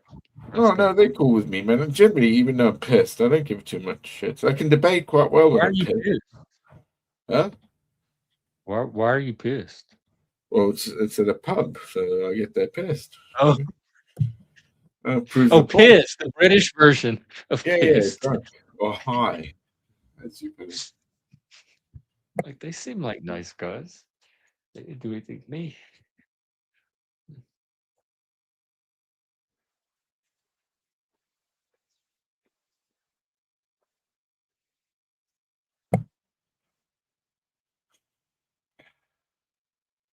Oh, he usually does that. That's why it's I'm so excited for today. I get to see the I introduced him as the drunk Brit, but today's one of his Yes. sober days. And you're much more optimistic and I think level-headed about the future and the current state of society when you're sober.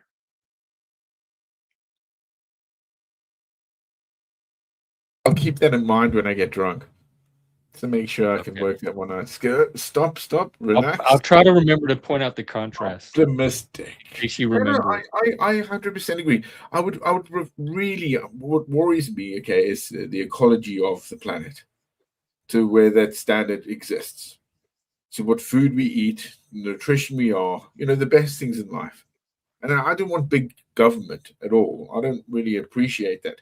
But what I really appreciate is that we as a society should understand our level of engagement and responsibility within the mechanisms that we live in. As you say, the social contract. We should understand that more directly.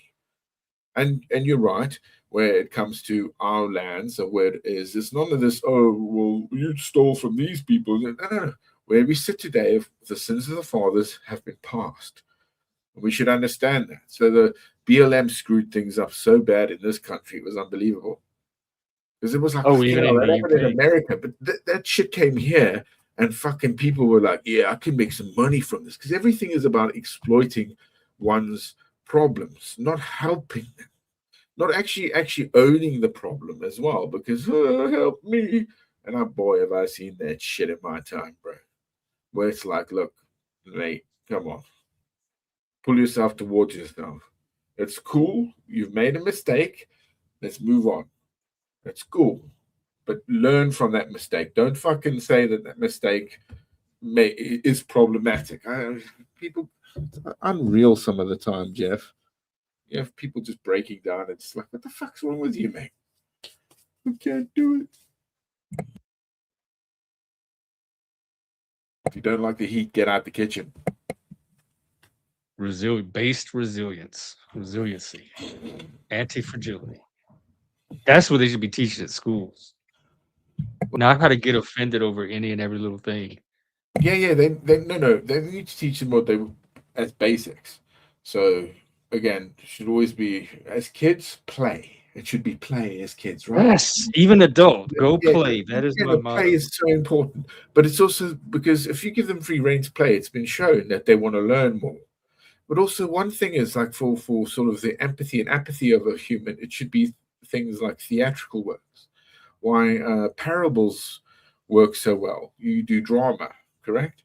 And you interchange with the kids. Now that just boils down to the health of the child, nevertheless, the health of the society or the community that the schools are there for, right? Hey, speaking of play, we're recruiting for a D&D game, and you make a great wizard or barbarian warrior or gnome. I could do a few, I guess. Okay, I have a channel in the Discord for D&D. Just put your name in the hat, and once we get it all together, we'll keep you in the loop. Here, I'll tag you in it. All right. I'll check it out. That's weird. I have you in Discord twice. Which account is active? Oh, it's the same one, isn't it? There's two. One has some numbers after it, and one is just your name. Oh, so well, hang on. So why do I have two accounts? That's very strange. They're both. What? That's weird. Well, I'll tag both. I'm gonna have to open. You can figure out which one. Okay. Yeah, cheers, man. You break up sometimes. Hey, give me a second here. And if anybody else wants to play, the idea is eventually we'll try to stream some of it. But there's a Discord chat here. Here's my Discord ID, Gen X Jeff. Hit me up there if you're not already in the Discord, and if you are, there's a D&D channel. Go in there and just drop your name, so we'll know to keep you in the loop.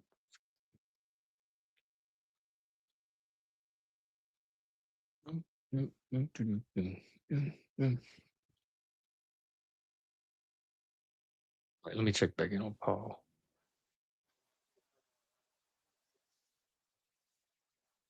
He's talking about Nick Fuentes. I'm not really interested in that.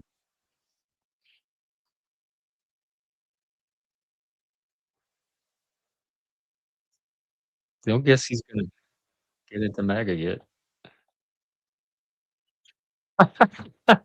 Gamma World. Actually, I would play a game with Notlaws is a decent gamer.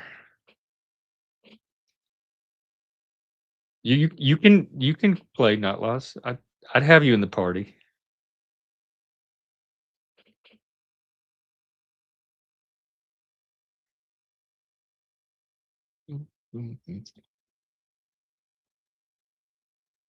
So what is this then? I haven't looked at it. I didn't even bother. I haven't gone in actually. Oh, just D and Dungeons and Dragons. D&D. Yeah. Have you played before? What is your Oh, that's right. We all played the submarine game together. I forgot if he was good at I felt like I was the weak link in that game. I couldn't figure out anything. See, even Moose is putting in a word for you. Oh yeah.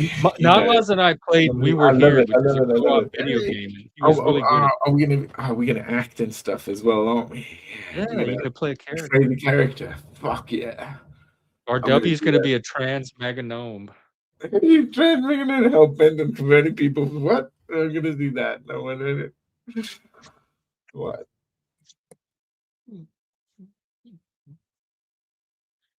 Oh no, Fox News information. That's just weak. They just came out with the revised 5th edition too. I haven't tried it. that one out yet either. Probably all of the online platforms like Roll20 are probably going to be working off of the new 5e rules. Barotrauma, that was it. I wasn't coordinated enough, which I knew I wouldn't be. So I'm happy to have been able to contribute the little bit that I could. But I remember fighting those creatures underwater. Yeah, Moose was he was a really good leader in that one.